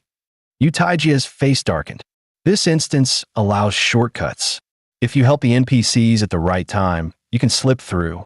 What he hadn't expected was someone else beating him to it. Su Tianshi then offered his theory. Black Emperor, like Yu Taijia, must also be someone who had returned from the future. The idea earned Yu Taijia's grim approval. All of them were double S-class awakened whose stands devoured energy on a massive scale. Yu Taijia made a quick decision. They would head to another instance. He refused to believe every dungeon had already been cleared. Inwardly, he swore. One day, he and Black Emperor would face each other in a true duel between men. Elsewhere, Lin Luo escorted Uncle Wen back home. The way Lin Luo carved through every monster on the road with a single strike left the man both shaken and intrigued. Lin Luo simply explained that he had awakened an S-class talent. Uncle Wen was stunned. His own awakening was only a D-class / strength, which at best let him sprint up 6 flights of stairs without stopping. Aunt Lee's awakening was a C-class / keen mind, useful for sharpening memory and staving off dementia. Just then, Sister Wen's voice suddenly turned hauntingly beautiful. She had awakened an A-class talent, Heavenly Voice. It not only made her sound enchanting, but also worked like a healer's song, restoring stamina and granting powerful buffs. Aunt Lee, amused, turned to Lin Luo and asked what talent he had awakened. Luckily, Sister Wen noticed his discomfort and quickly urged her mother not to pry into someone's privacy like that. Aunt Lee immediately apologized, saying she hadn't meant anything by it.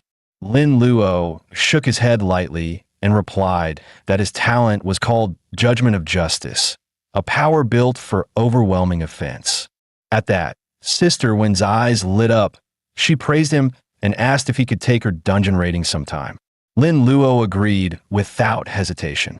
To Uncle Wen, this was a golden chance. With an S-class awakening, Lin Luo was bound to become someone who could stir storms and shake the world if he seized the opportunity. Lin Luo only smiled faintly and thanked him for the reminder. As night fell, Uncle Wen suggested Lin Luo stay over in their spare room. Before Lin Luo could refuse, Sister Wen eagerly grabbed his hand and tried to drag him straight toward the bedroom. Watching them go, Uncle Wen sighed with emotion. The boy once scorned by everyone in the orphanage had now become his family savior. Fate, it seemed, had a strange way of circling back. That night, Lin Luo sat alone in the room, deep in thought. He had saved Sister Wen's family from repeating tragedy, but he knew he couldn't remain here forever. His brother was still locked up in the inspectorate, waiting for him to come, which meant his top priority was to grow stronger and find his next S-class target for plunder. Elsewhere, in a shadowed corner of the world, a man chanted, by the terror and despair of all living beings. Manifest, fear demon king. Smoke billowed wildly, and a crimson silhouette slowly emerged, accompanied by a shrill, chittering laugh that echoed through the darkness. A skeletal hand suddenly shot out from the haze. The double S-class stand, Fear Demon King, had arrived. The man burst into wild laughter. So this is a double S-class stand? But the Fear Demon King's first words were, "My servant, go! Offer me the fear and despair of all living beings, and I shall grant you unmatched power." Hearing her father's manic voice, the daughter timidly whispered, "Dad." The man finally snapped back from the thrill of summoning such a monstrous stand. At least the beast had not stolen his humanity entirely. He stroked his daughter's head and told her to stay home and wait for his return.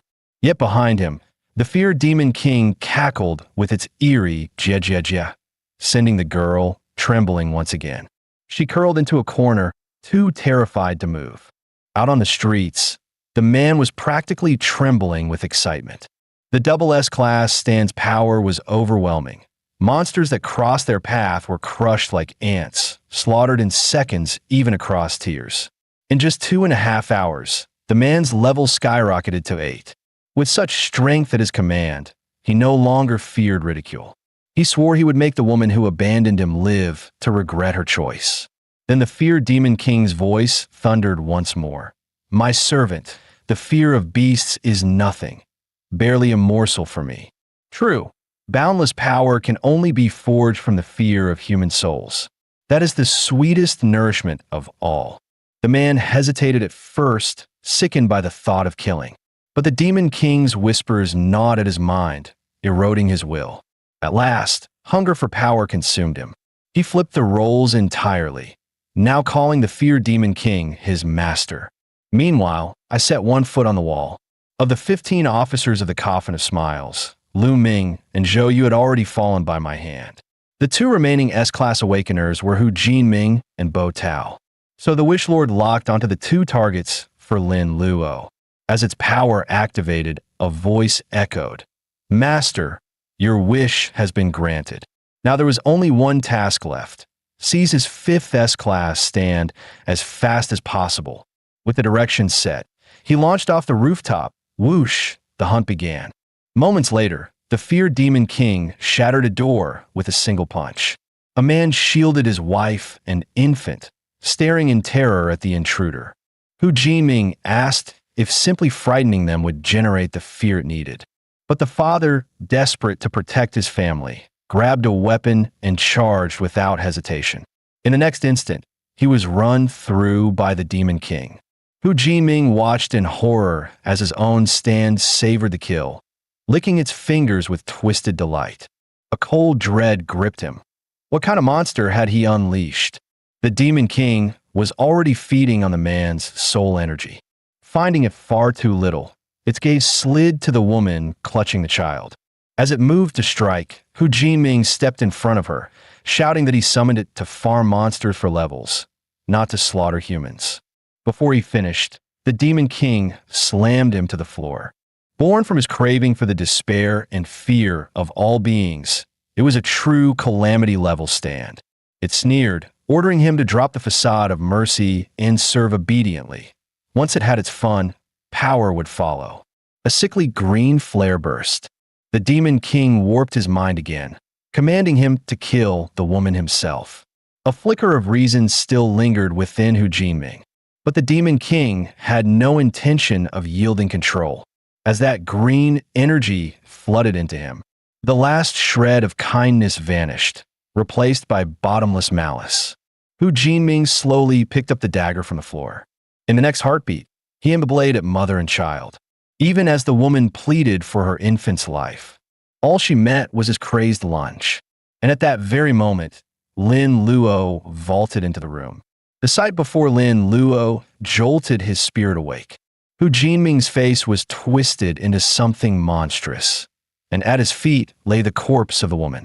Rage blazed in Lin Luo's chest. "Black Emperor, kill these beasts!" At his command, the Black Emperor launched forward without a shred of hesitation. But the Fear Demon King, a dual S-rank stand, casually raised its hand and blocked the assault. The moment it sensed a powerful, emotionally charged soul, the demon grew ecstatic. With overwhelming force, it sent the Black Emperor flying back. A sharp whoosh cut through the air as the feared demon king blurred forward, because plunging its prey into terror and despair would multiply its power tenfold, even 100-fold. The sudden ferocity left Lin Luo momentarily stunned. Thankfully, Kagaya intervened, intercepting the devastating punch. Even so, cold sweat trickled down Lin Luo's back. At that blinding speed, without Kagaya's shield, he would almost certainly have fallen. Seeing its delicacy protected, the Fear Demon King grew frenzied, fists raining down on the umbrella in a deafening barrage. Lin Luo roared, "Black Emperor!" With a sharp whoosh, the Black Emperor's fist smashed into the demon's skull. Yet even after taking the blow, the Fear Demon King's wounds sealed almost instantly. Its fury ignited to the extreme. Dark red energy swelled across its arm, pulsing like a storm about to break. Luckily, the Black Emperor thrived on brute strength. In their head-to-head clash, he refused to give an inch. Seeing the situation unfold, Lin Luo barked an order. Kagaya switched to Rainy Night, blade form, and joined the fight. As Kagaya charged forward, a glint of malice flickered in the Fear Demon King's eyes. To it, the Black Emperor and Kagaya were nothing more than ants. In an instant, a violent surge of energy exploded outward from the demon's core, blasting back the nearby Black Emperor and sending Kagaya flying before she could even close in. Lin Luo caught Kagaya firmly in his arms, steadying her midair. Meanwhile, before the Black Emperor even hit the ground, the Fear Demon King had already raised both arms high. Acting fast, Lin Luo summoned the Green Goblin. Under the demon's startled gaze, the creature's tendrils lashed out, instantly coiling around its arms. Within mere seconds, more tendrils swarmed and bound the Fear Demon King tight. Almost simultaneously, with the three stands working in unison, Kagaya drove her blade straight into its body. The Fear Demon King could not comprehend how its protective aura had failed to block the strike. Yet even in its final moments, it spat venomous words. It was the embodiment of fear itself, and as long as fear lingered in human hearts, it would inevitably return. Lin Luo answered coldly, "Even if you come back, you'll kneel at my feet, because by then, I'll already be invincible." In truth, what sealed the demon's fate wasn't only the restraint of the Black Emperor and Green Goblin. The decisive factor was that Kagaya's strikes carried the power of true damage. As Lin Luo pondered, a piercing scream snapped him back to the moment. Hu Jinming, having just broken free of the Demon King's control, had realized the murders he'd committed. He stared in horror at the three corpses, trembling all over. He kept repeating to himself, I killed them. I killed them." Only when a boot appeared in his field of vision did Hu Jinming come to his senses. Lin Luo's face went cold. He ordered the man to speak his last words before death. Hu Jinming glanced up. Immediately, he bent over and begged for mercy, insisting he had been mind-controlled and never meant to kill.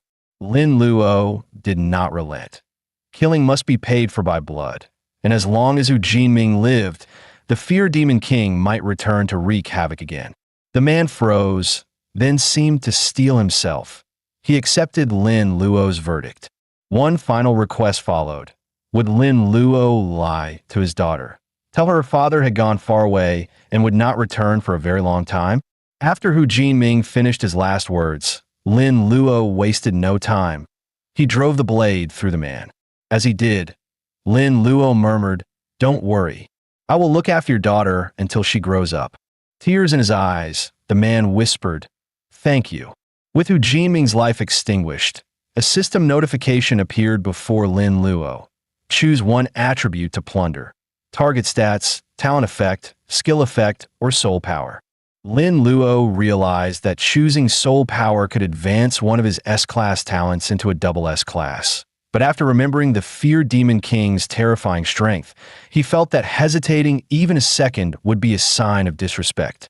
Even if the stand could backfire and try to control its host, Lin Luo was supremely confident he could tame it. As the plunder talent activated, the system began extracting the prize. Lin Luo successfully acquired his first double S-class talent, the Emotion Detonator. The talent's cooldown and effective range were absurdly large. Yet if its function were merely to sense emotions, that alone wouldn't justify a double S rank. Suddenly an idea struck him.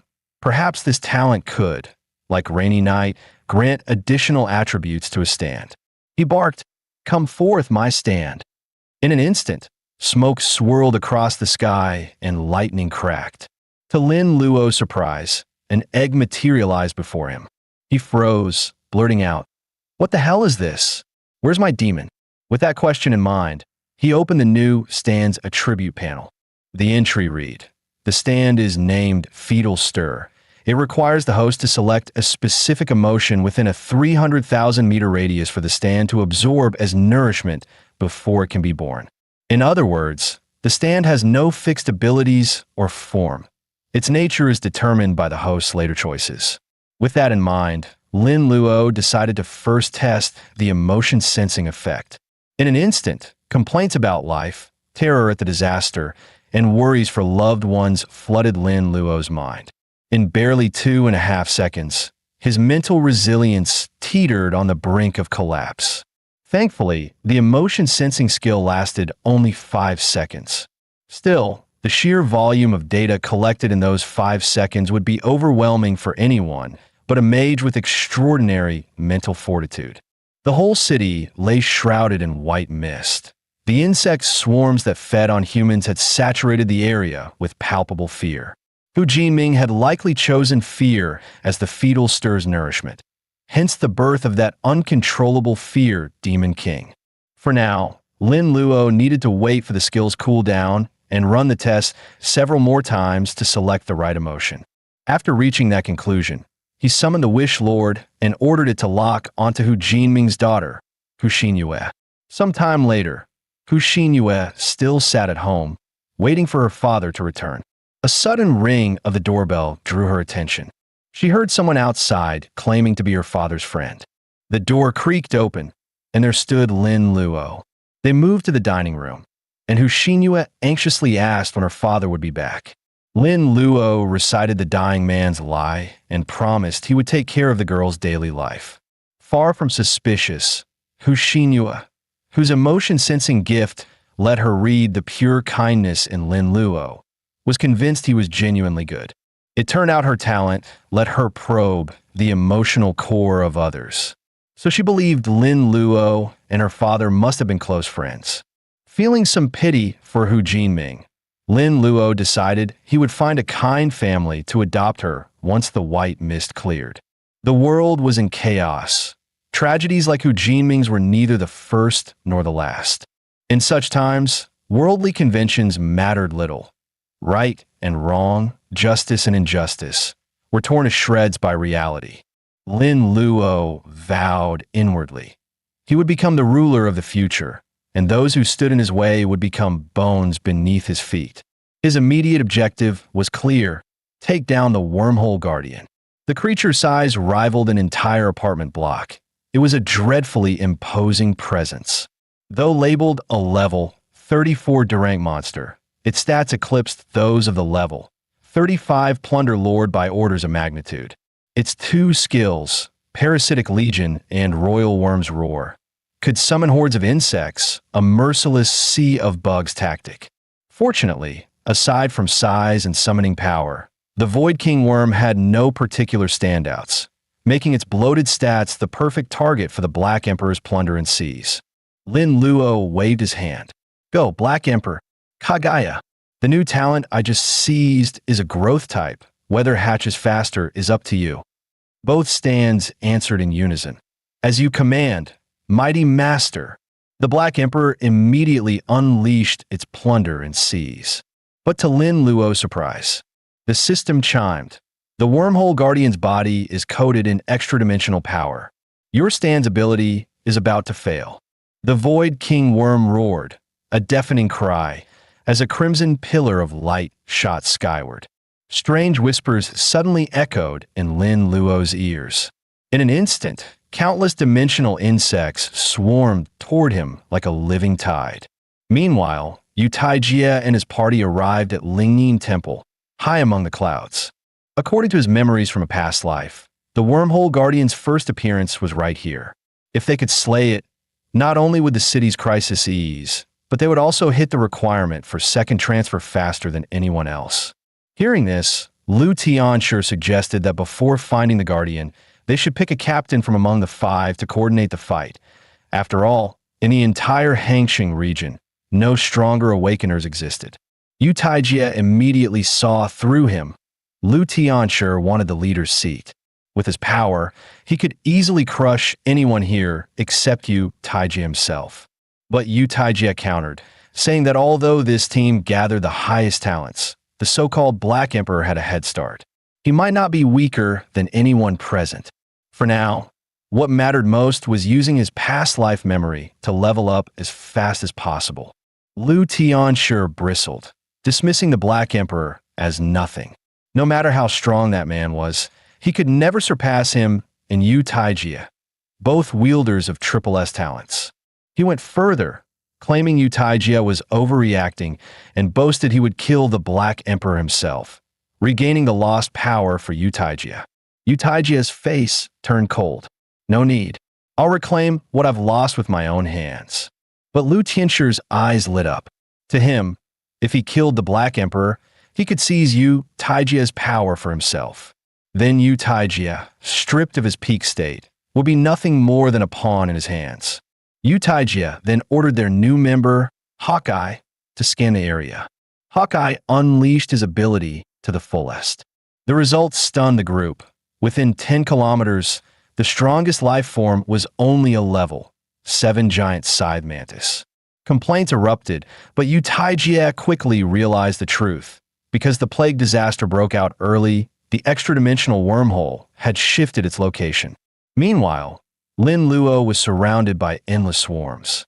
Though the summoned creatures were low-level, their sheer numbers threatened to drown him alive. Even with his current strength, survival wasn't guaranteed. Yet, as the saying goes, search high and low only to find it by chance. This endless horde meant endless experience points. With a sweeping gesture, Lin Luo commanded his two stands to revel in the feast. Kagaya answered first. One slash was enough to cut down over a dozen insects. The Black Emperor followed, smashing through the swarm with devastating blows, clearing vast patches in seconds. His interface flooded with notifications, experience skyrocketing. At the same time, reporter Yao Mushi hovered above in a helicopter, broadcasting the catastrophe. Hangcheng was now shrouded in white mist, its communications completely dead. Suddenly, the cameraman gasped, urging Yao to look ahead.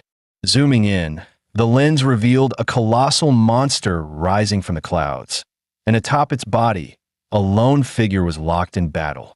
Even in this new age of class transfers, someone who could clash with a monster the size of a mountain was no doubt a hero. Not just of China, but of the entire world. Yao Mushi immediately ordered the chopper closer. The world had to witness this hero with their own eyes.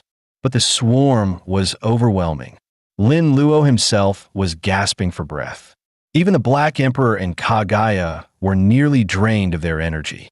With that thought, Lin Luo crushed a shard of divine crystal and warned his stands to never let the swarm get close. Fully restored, the two stands roared back. Understood, our great master. Yet even with the crystal replenishing their strength, the mana drain of the Windblade barrage was relentless. Just then, the system chimed. His level had risen to 24. To Lin Luo, this upgrade was nothing short of a lifesaver. Without hesitation, he poured part of his free stat points into agility.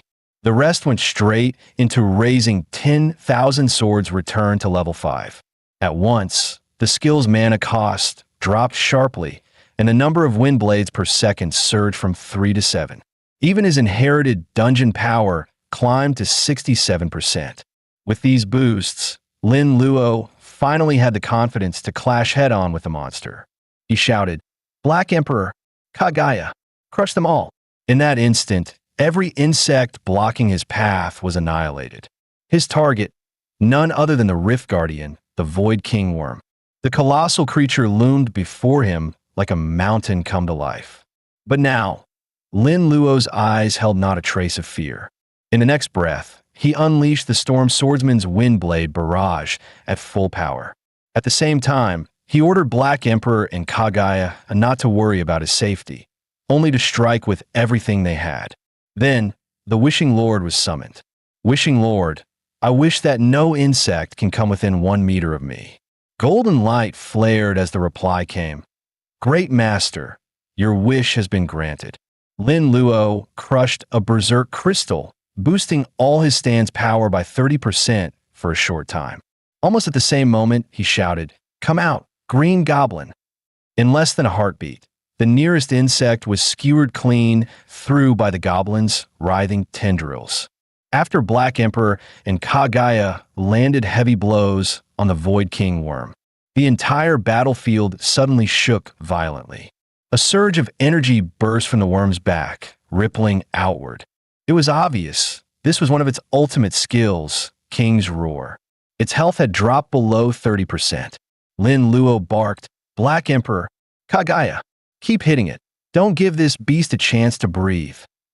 Overhead, reporter Yao Mushi was still filming, refusing to look away. To her, even with the world on the brink, the people of Huaxiao would never bow to disaster.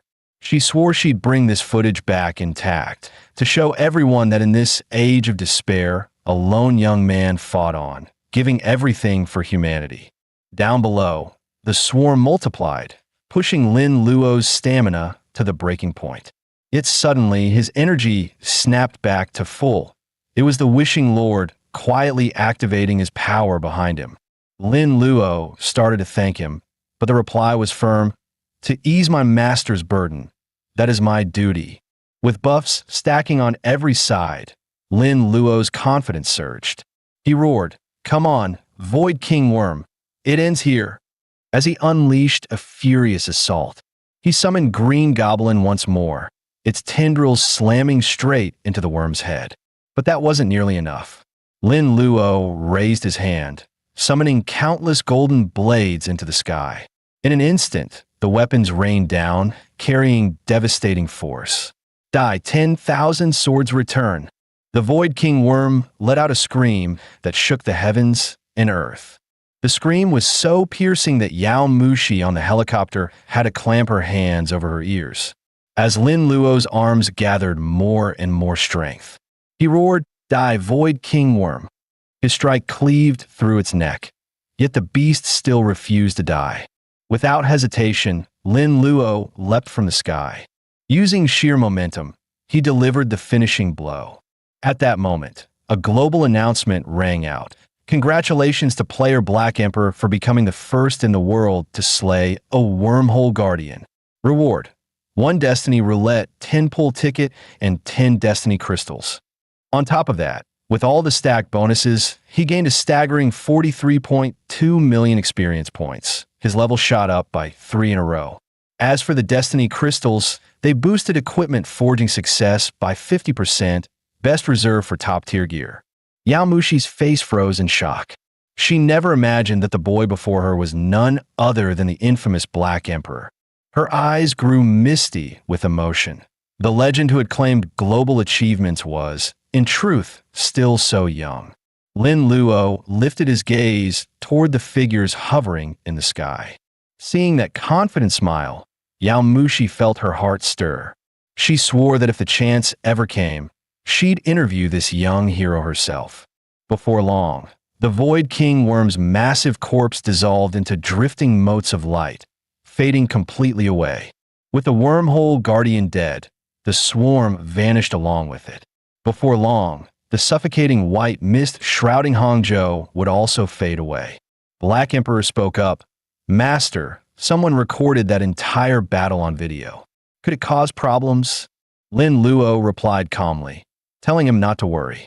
If the footage spread, It would only raise his reputation and maybe even help with his brother's situation.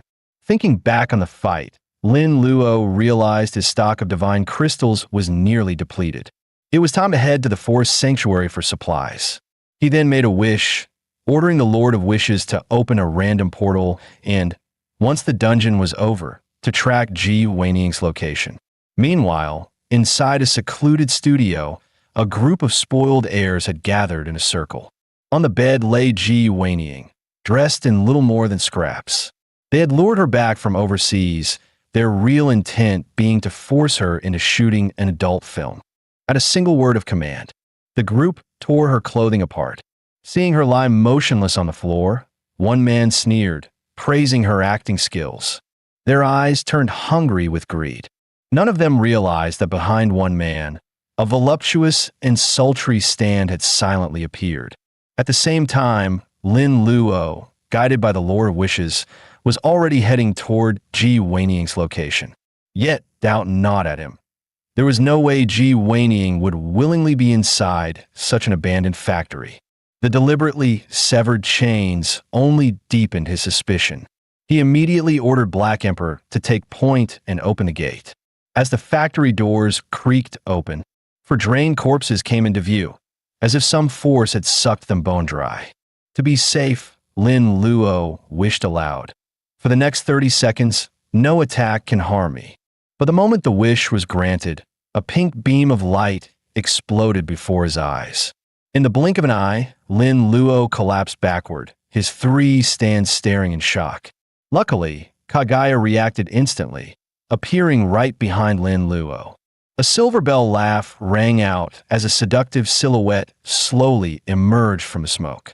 The Lord of Wishes quickly gave instructions. Black Emperor would stay and guard the master, while he and Kaguya would hunt down the enemy in a mist. Without hesitation, the two stands rushed straight into the smoke.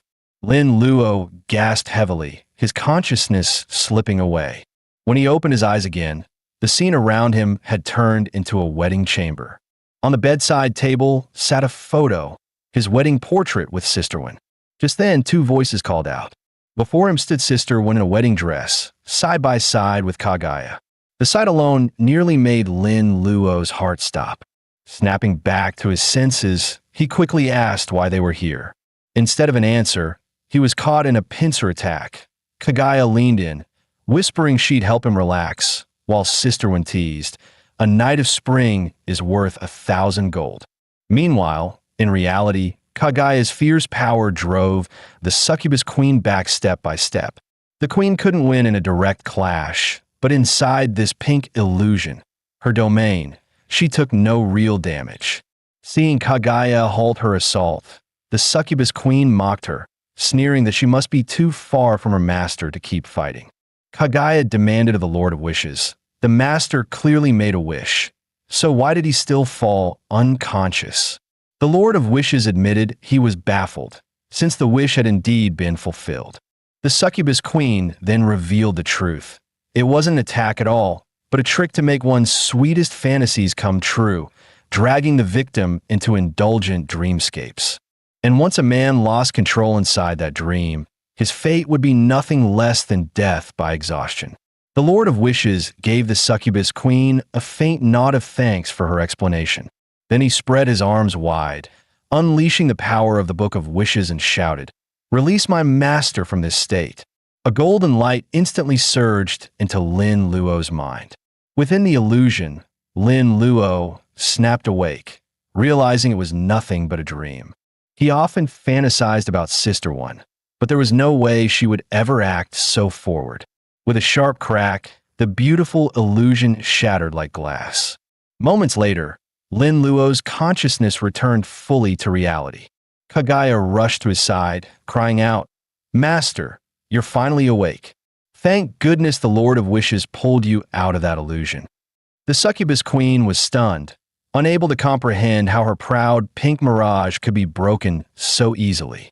Lin Luo now understood. The so-called paradise had been nothing but her stand's ability. At that moment, the Black Emperor roared in fury. "You dare harm my master? D."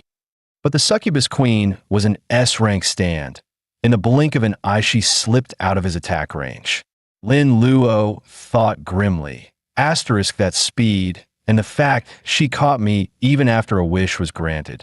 This stand is far from simple. Asterisk. Just then, the Black Emperor dragged Ji whinnying out from behind a corner. Ji whinnying hurriedly pleaded, "I didn't mean for that to happen." Lin Luo pointed coldly at the drained corpses nearby and asked if she had killed them. As Ji whinnying recounted the vile deeds of those men, she suddenly turned and unleashed her innate ability on Lin Luo. His face darkened at once. "Kagaya, finish her!" Without a shred of hesitation, Kagaya's blade pierced straight through Ji whinnying's chest. She died in disbelief, never understanding why her proud S-rank ability had completely failed. Lin Luo's voice was like ice. "Those scum deserve to die, but you dared target me as well. That alone proves you were never worth sparing." After triggering the plunder, Lin Luo seized Ji whinnying's S-rank talent, Fatal Temptation. It could twist a man's mind for a short time. Though its weakness was clear, it only worked on the opposite sex, and the stronger their will, the slower its effect. With that in mind, he called forth his newest stand. "Come out, Succubus Queen!" A flash of light, and the mighty Succubus Queen appeared as a flat-chested little lowly. Lin Luo froze, speechless. She caught the doubt in his eyes and giggled. "Master, you look a little disappointed." With a sharp whoosh, she morphed into a sultry goddess, voice dripping with allure. "Does Master prefer me like this instead?" Lin Luo coughed awkwardly and quickly ordered her back to the previous form. She covered her mouth and laughed, switching back in an instant, teasing, "Master looks so cute when he's shy." Her status panel revealed her dual forms. The lowly form consumed no energy, while the mature form devoured energy, but multiplied her charm against men fivefold. Stats showed she was a battle-type stand through and through. Energy maxed out, and her skill Pink Mirage was a terrifying control ability. Once an enemy was trapped, finishing them off was effortless. With time to spare, Lin Luo ordered the Lord of Wishes to lock onto Lu Jianning's location. He recalled that both Ji whinnying and Ice Fury Lu Jianning belonged to the same group, Wrath of Arad. Before long, Lu Jianning staggered home, covered in wounds, grumbling that his so-called dual S-rank talent was garbage, because it only triggered when he was injured or in danger. But when he pushed open his bedroom door, he found a girl lying on his bed, face flushed with shyness. Lu Jianning frowned, asking why she was there. The girl, Xiaohong, lifted her head and said softly, "Brother Jianning, I came back just for you." Rage surged through him.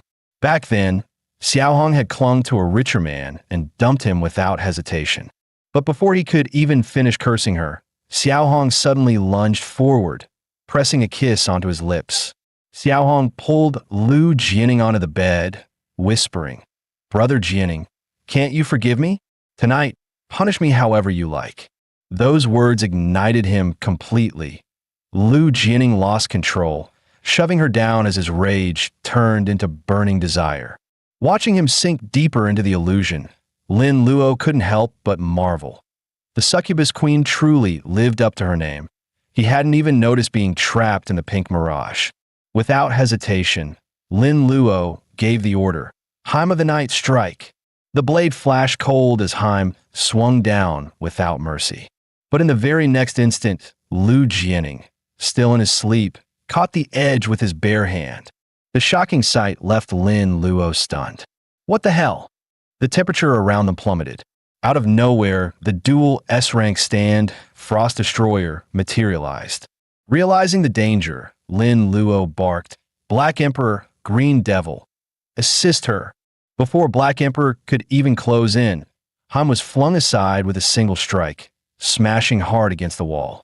Almost simultaneously, Frost Destroyer conjured a massive ice barrier, blocking Black Emperor's crushing blow.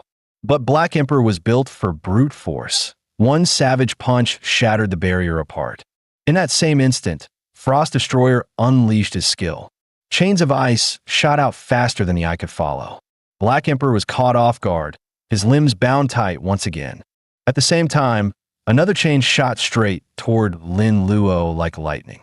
Just as it was about to strike, Heim cut in, her blade cleaving through the icy shackle before it reached him. Lin Luo sneered coldly. So Lu Jianning's awakened stand can auto-guard its master. Then this ability is mine. He immediately ordered Black Emperor and Green Demon to retreat. Seeing this, Frost Annihilator crossed its arms and mocked. What's wrong? Lost the courage to strike at me. But what Frost Annihilator hadn't expected was that its little scheme had already been seen through by Lin Luo.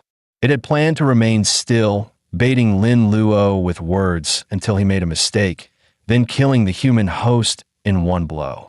With its ploy exposed, Frost Annihilator gnashed its teeth in rage. From the previous clash, it was clear. Its level was at least above S rank. In solo combat, Lin Luo's stance couldn't match it. Lin Luo raised his hand and unleashed the talent Perfect Fusion. Go, Black Emperor Kagaya, fuse! The two stands' energies intertwined, rapidly merging. With a burst of dazzling light, a new figure slowly emerged. In that instant, a new form led by Kagaya was born, Black Emperor Kagaya.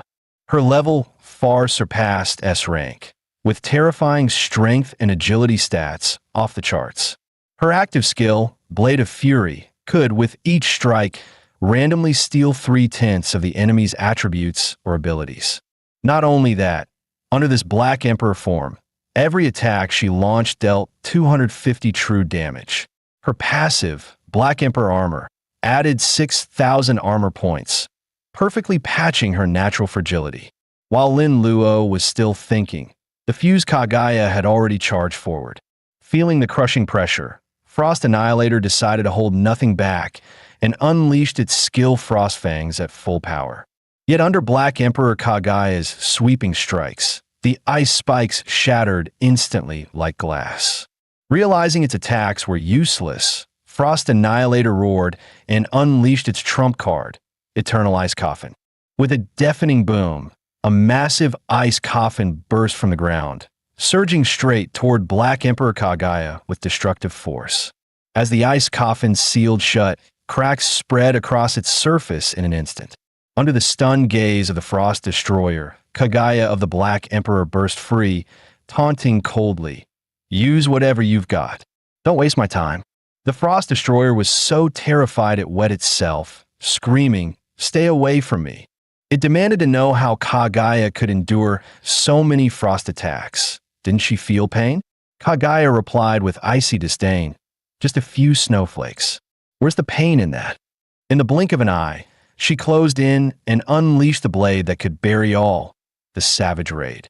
Desperate, the Frost Destroyer threw everything it had: 0-degree ice armor, Frost Nova, Frozen Rainstorm. Yet Kagaya cut straight through them head-on. When the blade struck its shoulder, the Frost Destroyer showed no fear. It believed its 0-degree ice armor was unbreakable, and the surrounding chill would cripple her speed. But Kagaya only sneered as the Black Emperor's armor on her body began to crack. The fusion of Black Emperor and Kagaya shattered. Yet when the armor broke, it erased all debuffs and boosted her agility by 60 points. In a flash of lightning, Kagaya delivered the finishing blow. With its dying breath, the Frost Destroyer muttered, "Impossible. How could I lose?" A moment later, it shattered into countless shards of ice. Kagaya left only one line behind: "I will safeguard my master's glory." Without his stand's protection, Lu Jianning was nothing but a lamb to the slaughter. He was sent straight to hell by Kagaya. Then Kagaya approached Lin Luo. "Master, I did not fail you. I've completed the mission you gave me." Beside her, the Black Emperor pointed at himself. "Same here." Lin Luo gave both of his stands a few words of praise.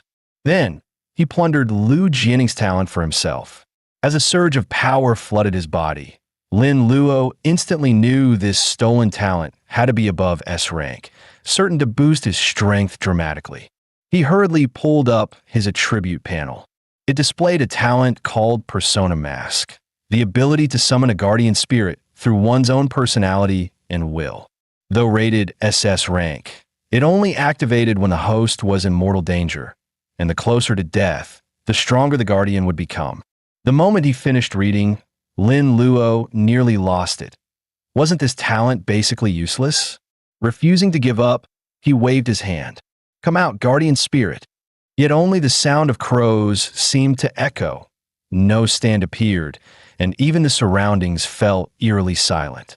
I went through all that trouble to grab 2 SS stands, and they're just for display. Then, a crazy idea popped into his head. He gestured a throat slit at Kagaya, signaling her to strike him down. His reasoning was simple. The new talent only triggered in life or death situations. If he were attacked, maybe it would finally appear. At his command, Kagaya didn't hesitate. Master, here I come. True to her word, her blade came slashing straight down. But just a hair's breadth away, barely 0.1 centimeters from his neck, she screeched to a halt. Any closer, and Kagaya would have become the first stand to kill her own master. After a while, Lin Luo was still puzzled. Why hadn't the new stand appeared? The Lord of Wishes gave the answer. Master, perhaps it's because your stand didn't sense true danger. When Kagaya struck, she held no killing intent. Lin Luo nodded in agreement. So he ordered the Black Emperor to strike, break his bones if needed, but hold nothing back. Unlike Kagaya, the Black Emperor had no hesitation, flashing to Lin Luo's side in an instant. As the lethal punch was about to land, the world around him froze. A solemn voice resounded. I have felt it. Your unshakable will and courage. The path you walk, the justice you uphold. Allow me to witness it. From this day forth, you are me, and I am you. As the persona mask took form, the voice thundered again. Now, cry out with the injustice and fury in your heart, with your ambition and desire for the future, together with my name. Lin Luo swung his arm wide. Come forth, Savior. In that instant, his first SS rank stand, the Savior, finally descended. The first thing it did was blast the Black Emperor away. It declared coldly that with just one command, it would send the Black Emperor straight to hell. The Black Emperor shot back without flinching, daring it to try and see who would fall first. Seeing a battle about to erupt, Lin Luo immediately put a stop to them. His face darkened. Since when did you think you could ignore my orders and act on your own?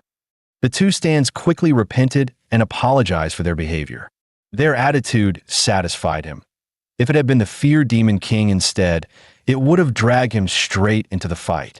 The Savior's stats, however, far surpassed those of any S-rank stand. Its skill Othershore Bloom could instantly restore the host's HP to full and clear all debuffs. Its skill New World dealt 1 to 1,500 true AoE damage to enemies. Its skill Eternal Paradise was a support ability, boosting all ally states by 30% within 100 meters while lowering enemy hostility by 20%. Truly, these 3 skills were versatile and overwhelming, leaving the Frost Destroyer far behind. Lin Luo then asked the Savior what its 23% form meant. The Savior replied, based on the level of danger to its master, it only needed to use 23% of its strength to shoulder the burden. But the Succubus Queen instantly stirred trouble, saying, so you're saying with just 23% of your power, you can block this iron lump, the Black Emperor? The Savior answered matter-of-factly, correct. Using even 1% more would be a waste. The Black Emperor felt utterly insulted and immediately wanted to brawl with the Savior. Lin Luo stepped in once again to stop the 2 fools. On the spot, he flicked the Succubus Queen on the forehead and warned her not to stir up trouble again. The Succubus Queen dove into Kagaya's arms, whining, Sister Kagaya, Master hit me. The scene instantly devolved into chaos. Lin Luo sighed helplessly, thinking his team was a nightmare to manage. Each stand was smart and strong-willed, and if he ever lost consciousness again, they'd probably spiral out of control. So he issued a strict command. If he ever blacked out, all stands must obey the Lord of Wishes. The Lord of Wishes immediately asked if this order was genuine. Kagaya, the Succubus Queen, and the Black Emperor all answered in unison. At your command, Great Master. The Savior, however, was clearly displeased. Only when Lin Luo glanced at it did it grudgingly agree. Before leaving, it muttered, "The master's crisis is over," and vanished. With that reassurance, the Lord of Wishes swore an oath never to betray his master's trust. Meanwhile, Yu Taijie and the others were locked in a heated argument over how to split the spoils. Their original agreement was simple. Yu Taijie took 40%, Lu Tianshi 30%, and the rest got 10 each. But now, with Huitaro and others growing stronger, they demanded the shares be recalculated by strength. The quarrel escalated fast. Yu Taijie finally summoned the King of Time. The moment he saw it, Huitaro instantly backed down, too scared to keep arguing. Still, Yu Taijie offered a compromise. Items gained from dungeon raids would be discussed separately. Any objections? His dim-witted teammates looked at each other in confusion. Yu Taijie patiently explained. There were 12 remaining energy dungeons in Hangsheng, 4 for him and Huitaro to split. Each of the others got one, and the last 4 would be contested fairly by strength. The only rule was simple. When raiding a dungeon together, no deadly duels were allowed. Lu Tianshi then asked Yu Taijie, "What if I need the perfect strategy for a dungeon?" Yu Taijie replied that since they were tackling dungeons individually, it wasn't his problem. If Lu wanted a flawless strategy from him, he'd have to hand over 10% of his loot. Lu Tianshi agreed without hesitation, but secretly thought, if he ever angered these 3 muscleheads again and Yu Taijie sided with them, he'd be in serious trouble. With that, he left first. The other 3 accepted Yu Taijie's proposal as well. And so, this makeshift alliance split up to act on their own. Though Yu Taijie was deeply dissatisfied, he knew full well these 4 dragons among men. They would never settle for being beneath anyone. His stand, the King of Time, sensed his thoughts and comforted him. "Master, you've done well." Yu Taijie patted her head, but still resolved to seek out his old teammates first. Meanwhile, Lin Luo led his 4 stands toward a brand new dungeon, the Tomb of Tears. This dungeon was the same level as the Forest Sanctuary, and within it, the ashes of the fallen served the same purpose as divine crystal shards, restoring stand energy. In his previous life, such energy-rich dungeons had been monopolized, leaving Lin Luo without even a chance to approach them. Now, though there was almost no strategy guide for this dungeon, Lin Luo was confident that even in sudden crises, he could bulldoze through. So he called out, "Everyone, get ready for battle." As they stepped through the entrance, bone-chilling winds howled through the canyon. The succubus queen instantly leapt at him with a bear hug, whining, "Master, Mayor is freezing." Lin Luo turned to the others. "And you?" All 3 claimed they weren't cold, but Kagaya's flushed cheeks betrayed her lie. Fortunately, Lin Luo had prepared a girl's jacket just for her. Soon, both the succubus queen and Kagaya were sporting fresh new skins. Just then, the Lord of Wishes spoke up, noting something strange about the dungeon. The ground shook, mountains rumbled, the signal that enemies would arrive in 30 seconds. Lin Luo immediately ordered the Black Emperor to hold the line. His goal was to buy time to strengthen the team before the real fight began. The Black Emperor charged in, mowing enemies down like weeds. At the same time, Lin Luo made a wish to the Lord of Wishes. "In this 10 pull, I must get an item of S rank or higher." The Lord of Wishes responded, "Master, your wish has been granted." Lin Luo crushed the key to activate the Wheel of Fate. When the pointer spun wildly, under his astonished gaze, it landed on a triple S Ascension Crystal, a 1 in a million drop. Overjoyed, Lin Luo showered the Lord of Wishes with praise. The Lord of Wishes finally breathed a silent sigh of relief. If he had failed to satisfy his master again, a scolding was inevitable. This top-tier Ascension Crystal could raise an A-rank talent straight to S rank and even summon a stand. On the market, it was worth at least several billion Huaxia coins. Its flaw, however, was that it only granted 70 talent experience points, not enough to push Plunder up to double S rank. With that in mind, Lin Luo decided to save the crystal for his brother. Once his brother's talent reached S rank and awakened a stand, rescuing him would be far easier. As for the other items, they all went to the Black Emperor. Energy surged into it, and in an instant, the Black Emperor erupted with unprecedented might, its defense, agility, and movement range all enhanced. With a single punch to the ground, every monster nearby was obliterated. The next step was to figure out the perfect strategy for this dungeon. In his memory, players had to assist the Second Legion of the Sanctuary in investigating the Tomb of Heroes. There, they would encounter a necromancer of the witch cult. Defeat that necromancer, and the Legion would grant the king's ashes as a reward. Of course, there was a riskier but far more profitable path: betrayal and slaughter. So Lin Luo commanded, "Kagaya, help the Black Emperor wipe out the enemy. Then we'll carve our way out."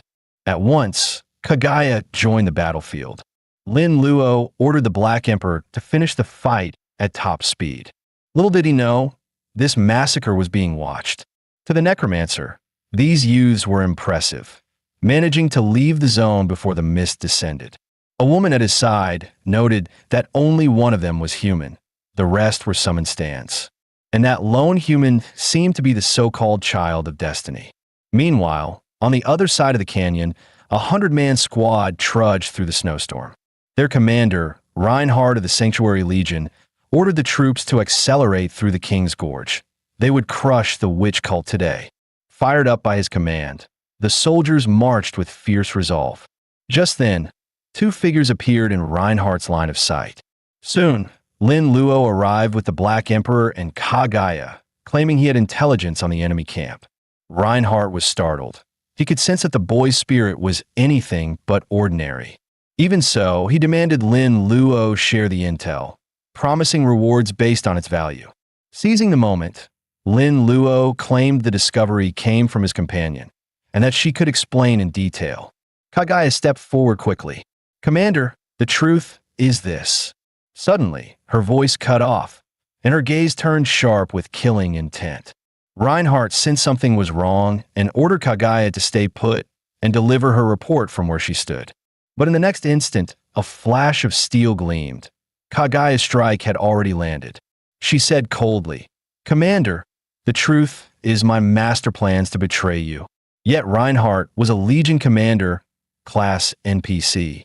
He adjusted midair and prepared to counter, only to find himself suddenly bound by a mysterious force, unable to move. At the very moment Kagaya attacked, Lin Luo had wished for the Lord of Wishes to restrain him. With a sharp slash, Kagaya's blade cut across Reinhardt's chest. The effect of Plunder Blade triggered, stripping away 30% of his protective aura and the power of his combat art. Flame-splitting wave sword. Realization struck Reinhardt. This ambush had been orchestrated by Lin Luo all along. He erupted, unleashing his battle chi to the limit. Seeing their commander in peril, the soldiers rushed in with blades raised. But the Storm Swordmaster's gale sword chi tore through the grunts with ease. As the restraining effect ended, Reinhardt swung a devastating strike, forcing Kagaya back for the moment. He roared, "Despicable witch cult assassin! Face me in an honorable duel." Lin Luo spread his arms wide and taunted, "Come on, baby!" Reinhardt was baffled by the boy's strange behavior. Still, his resolve hardened. He would kill this vile assassin. Yet as his blade descended toward Lin Luo's head, it froze in place, unable to go any further. In an instant, a towering figure appeared behind Lin Luo, its voice booming with authority. "I am the savior. Who dares defy my majesty?" The sheer pressure made Reinhardt cry out in disbelief. Impossible. Even a child of destiny should only be able to contract a single spirit. Lin Luo smirked. "For the next 1 second, you'll be unable to move." At his command, the savior raised its hand and declared, "Explode." In the next moment, Reinhardt's body began to twist grotesquely. Within seconds, warp space spread across his entire form. With several muffled cracks, Reinhardt vanished into thin air. This scene was reflected in the necromancer's crystal ball. To the Lich Bride, this youth had to be a high-ranking envoy of the witch cult. Why else would he slay their greatest enemy? The necromancer cackled wickedly, treating it all as orders from above. Only then could they calmly refine the bones, for the ashes of the fallen were far too precious. With the greatest threat gone, the Lich Bride suggested they properly entertain this envoy. Meanwhile, the Legion soldiers, seeing their commander struck down, charged forward in fury. But Kagaya gave them no chance. The blade in her hand swept through the ranks, cutting them all down in an instant. After the slaughter, she struck a stylish, sheathing pose and declared coldly, "No one may threaten my master's safety." Lin Luo turned to the data panel hovering before him. Killing NPCs of the player faction yielded pitiful experience and no loot. Still, to seize the ashes of the fallen, it was necessary. He ordered Kagaya to fall back, to return later and play the hidden ace once the witch cult and the Legion clashed. Just as they prepared to leave, the ground suddenly shifted. A member of the witch cult emerged from below, respectfully announcing he was here to escort the envoy to the Tomb of Heroes. In his past life, Lin Luo had never heard of such a route. Clearly, the witch cult had misunderstood. At that moment, a bold idea took root in his mind. He ordered, "Lead the way." Perhaps this dungeon could bring even greater, unexpected rewards. Soon, they arrived at the entrance to the Tomb of Heroes. Lin Luo knew he could wipe them all out with ease, but that would be dull and might cost him the location of the ashes of the fallen. The Lich Bride spoke first. "Honored envoy, thank you for your aid. Tell us, what important orders do you bring?" Lin Luo cursed inwardly. What orders? He had none. He'd only been dragged here. Still, it was time to put his acting skills to the test. He cleared his throat and countered, "How is the task from above progressing?" The necromancer answered at once. After 10 days of ritual, they had nearly completed the forging of the frost dragon. Lin Luo seized the chance. "Then take me to see the results." Guided by the Lich Bride, they slowly entered the stronghold. She gestured ahead. "Envoy, this is the place." The sight before Lin Luo left him utterly stunned. It was none other than the legendary frost dragon, said to be capable of destroying everything. A monster of this caliber, once revived, will be nothing short of a nightmare for any player entering the dungeon. Lin Luo asked how long it would take to complete the frost dragon's forging. One cultist replied, "At most 2.5 days." The necromancer added that without the Second Legion interfering, their progress would speed up even further. Lin Luo thought to himself, the frost dragon's level far exceeded 40, but if he could bring it down, the rewards would be immense. For now, he needed to replenish the energy he had spent in battle. He ordered them to bring out some ashes of the fallen. The cultists hesitated, faces grim, for the ashes were crucial to forging the frost dragon, and their reserves were already running low. Lin Luo's expression darkened. "So in your eyes, my energy recovery is less important than your dragon." The necromancer panicked, quickly ordering them to fetch the ashes of the fallen. Soon, a tray was presented, holding 6 portions of the bone ash neatly arranged. Lin Luo grabbed one, and the ashes dissolved into energy within him, but it restored only a meager 100 points, far weaker than the effect of the divine crystal shards. He pressed further. "Can the ashes of the fallen be directly refined?" The Lich Bride answered, "It would take a great deal of time. Doing so would slow down the frost dragon's forging." Lin Luo waved his hand sharply. "Refine it anyway. With me here, no trouble can stop you." The cultist still looked uneasy.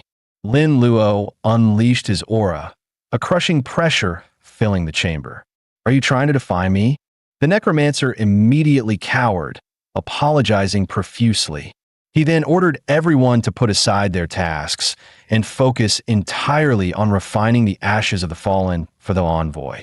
Yet Lin Luo's unusual insistence only deepened the Lich Bride's suspicion. Seizing a moment when no one was watching, she slipped away into a shadowed corner.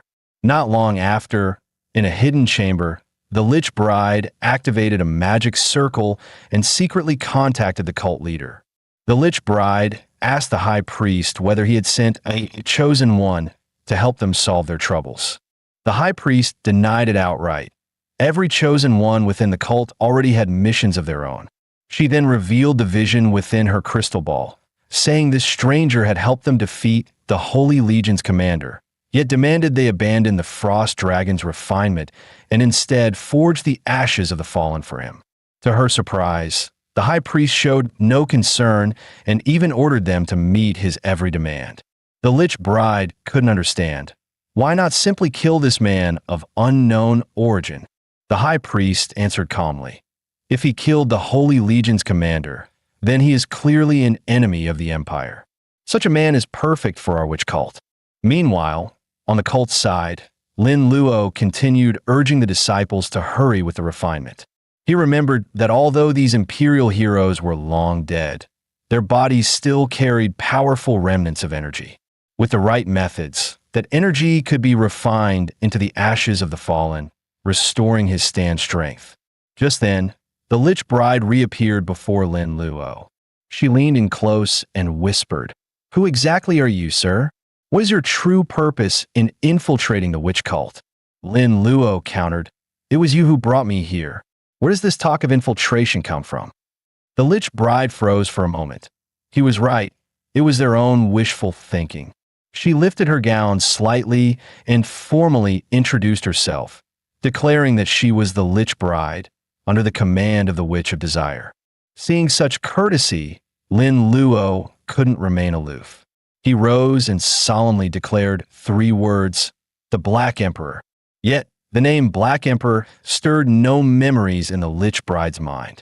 Still, following the high priest's orders, she offered Lin Luo an olive branch. If he joined the witch cult, they would grant him a generous supply of the ashes of the fallen. Lin Luo froze on the spot. What kind of bizarre twist was this? It felt like unlocking an entirely new hidden storyline. He firmly stated that unless they produced the amount of ashes of the fallen he demanded, he wouldn't even consider going back with them. When pressed for specifics, Lin Luo raised 2 fingers. At least 20 portions. Clearly, that was a price they couldn't pay. With the Holy Legion commander dead, the Empire would soon send Tyr, 3 powerhouses to crush this stronghold. Without finishing the Frost Dragon's refinement, death was inevitable. Though Lin Luo assured them that he would deal with any Imperial elites, the Lich Bride refused to believe he could kill a Tier 3 powerhouse and decided to halt the refinement of the ashes of the fallen altogether. Lin Luo smirked inwardly. This woman wasn't so easily fooled by mere bluffing. So he feigned agreement to return to the witch cult with her. But the instant she lowered her guard, he unleashed the Holy Legion commander's secret art, flame-devouring wave slash, piercing her heart clean through. Since he had slain an NPC 6 levels above him, the kill rewarded a staggering 36.4 million experience points. Only then did the cultists realize the truth. The man before them was an infiltrating assassin. Lin Luo barked coldly. No mercy. Black Emperor, Ash Princess, crush them. With both stands rampaging, the battlefield instantly fell into chaos. Suddenly, a sinister cry rang out, "Death Coil," as a surge of green energy bound Lin Luo tight. A cultist emerged from behind him, cackling madly. "Okay, you're already a corpse." Lin Luo sneered. "That trash skill? Worthless against me. Shatter." The shock wave erupted, blasting the cultist into the sky, dead before he hit the ground. Even in death, he never understood why his skill had failed so utterly. At that moment, the earth began to quake violently. The nearby necromancer's eyes glowed crimson. "With life as my offering, awaken, Frost Dragon.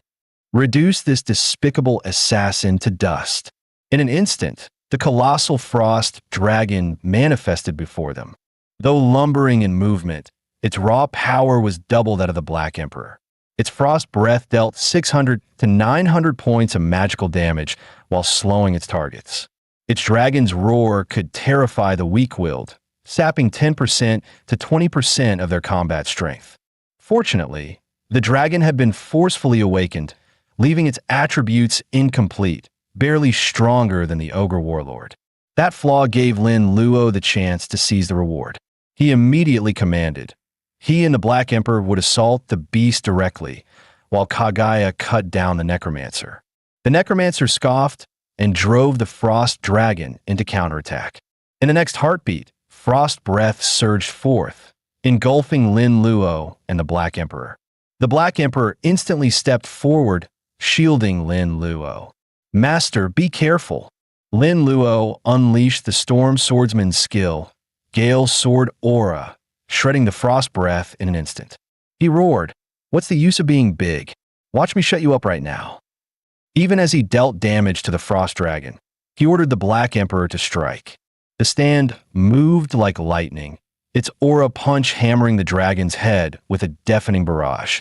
As the frost dragon prepared to cast another skill, Lin Luo wasted no time.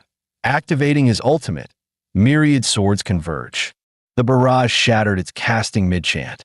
"Now, Kagaya, strike!" In a flash, Kagaya's blade swept across the necromancer's throat. Empowered by the rainy night blade, the necromancer collapsed in a silence forever.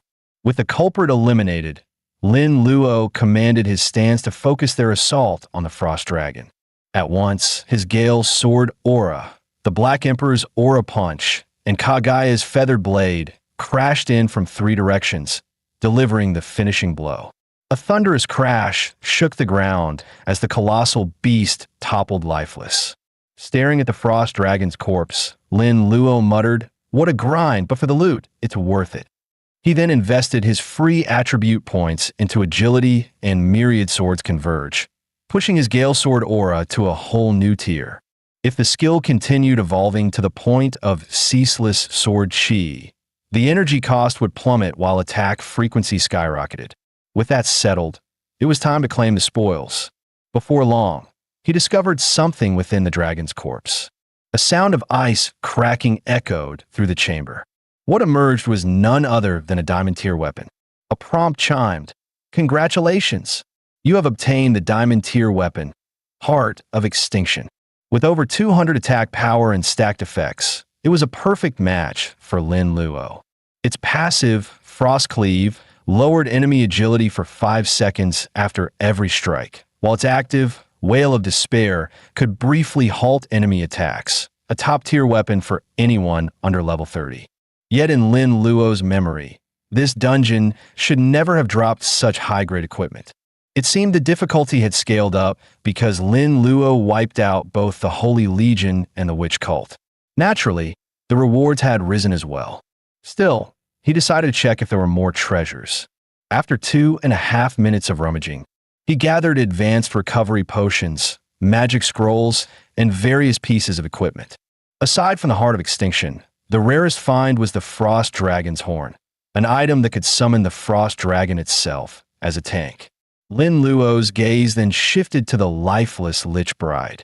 He muttered inwardly, hoping that if they crossed paths again, she wouldn't try to bargain with him. Black Emperor, Kagaya, let's hunt down our next target. Meanwhile, at the dungeon entrance, Lu Tianshi arrived too late.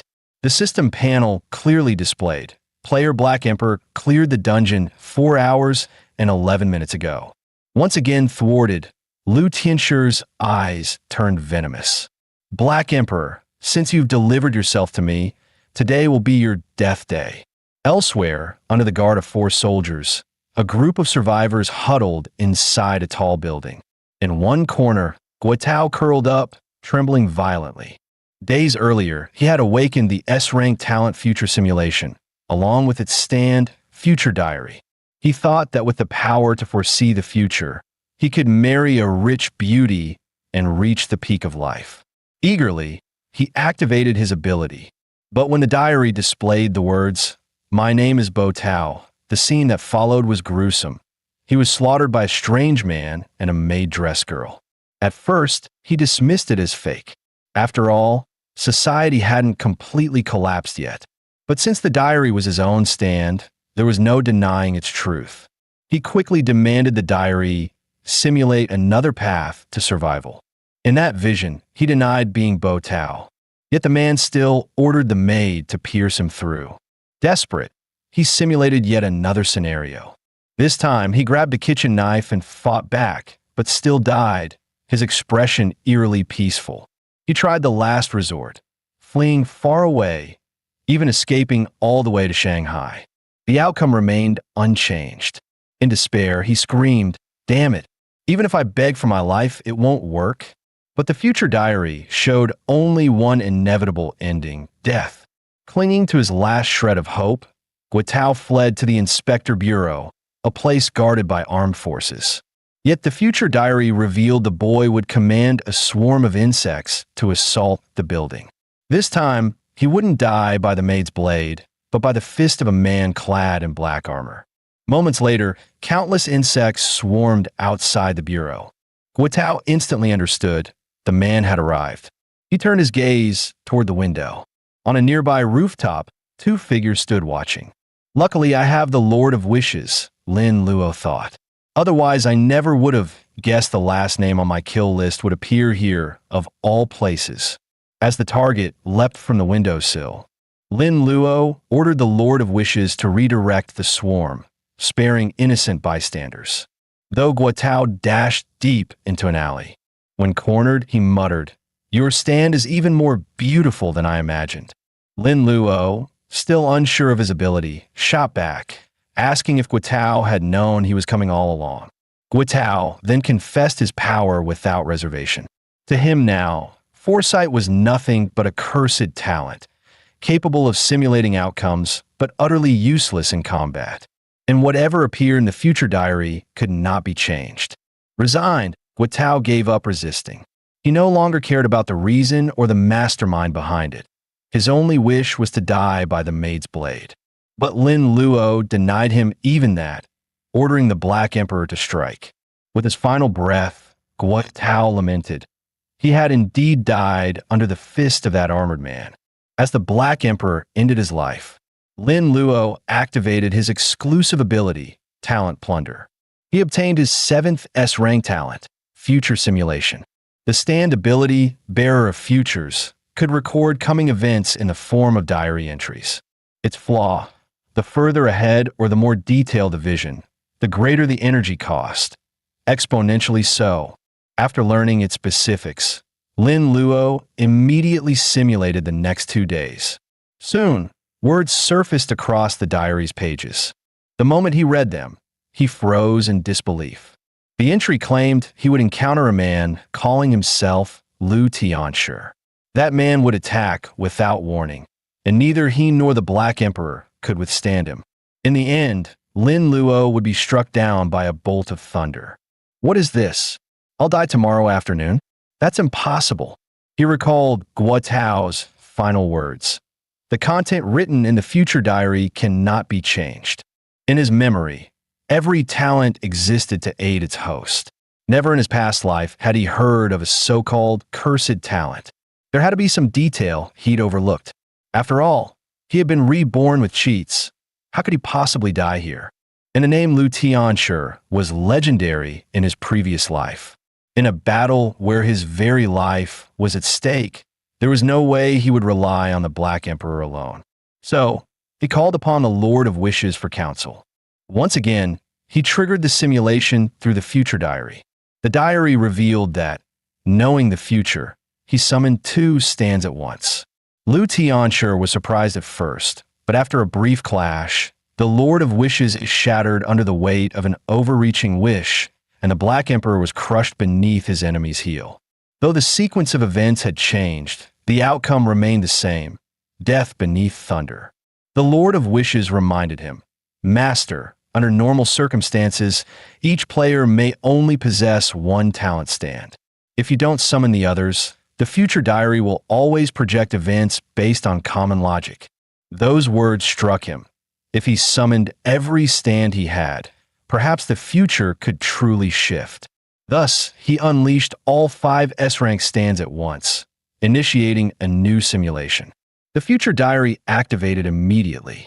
Yet even with the Black Emperor fused with Ashen Princess, the Succubus Queen's skills, the Lord of Wishes' blessings, and the Green Demon's control, the combined might of 5 stands still fell short before Lu Tianshi. Unbelievable, 5S rank stands can't even match a single 3S rank stand. He then ordered the Black Emperor to strike him in the head. In an instant, the savior appeared, blocking the blow. Master, this brute disrespects you again. Allow me to send him to hell. The Black Emperor snarled in defiance, ready to brawl on the spot. But Lin Luo ignored their squabble and launched a third simulation. When the result appeared, he was stunned once more. The diary showed that Lu Tianshir's stand still crushed all of his without effort. Refusing to accept it, he ordered the Lord of Wishes to calculate what tactic could possibly defeat Lu Tianshir. The answer came, the stand that is yet to be born. At those words, he summoned fetal stirring, initiating the final simulation. The diary read, when Lu Tianshir summoned his stand, I chose an emotion as nourishment, successfully giving birth to a second double S rank stand, and drove him into retreat. At that moment, Lin Luo was thrilled. The future had finally changed.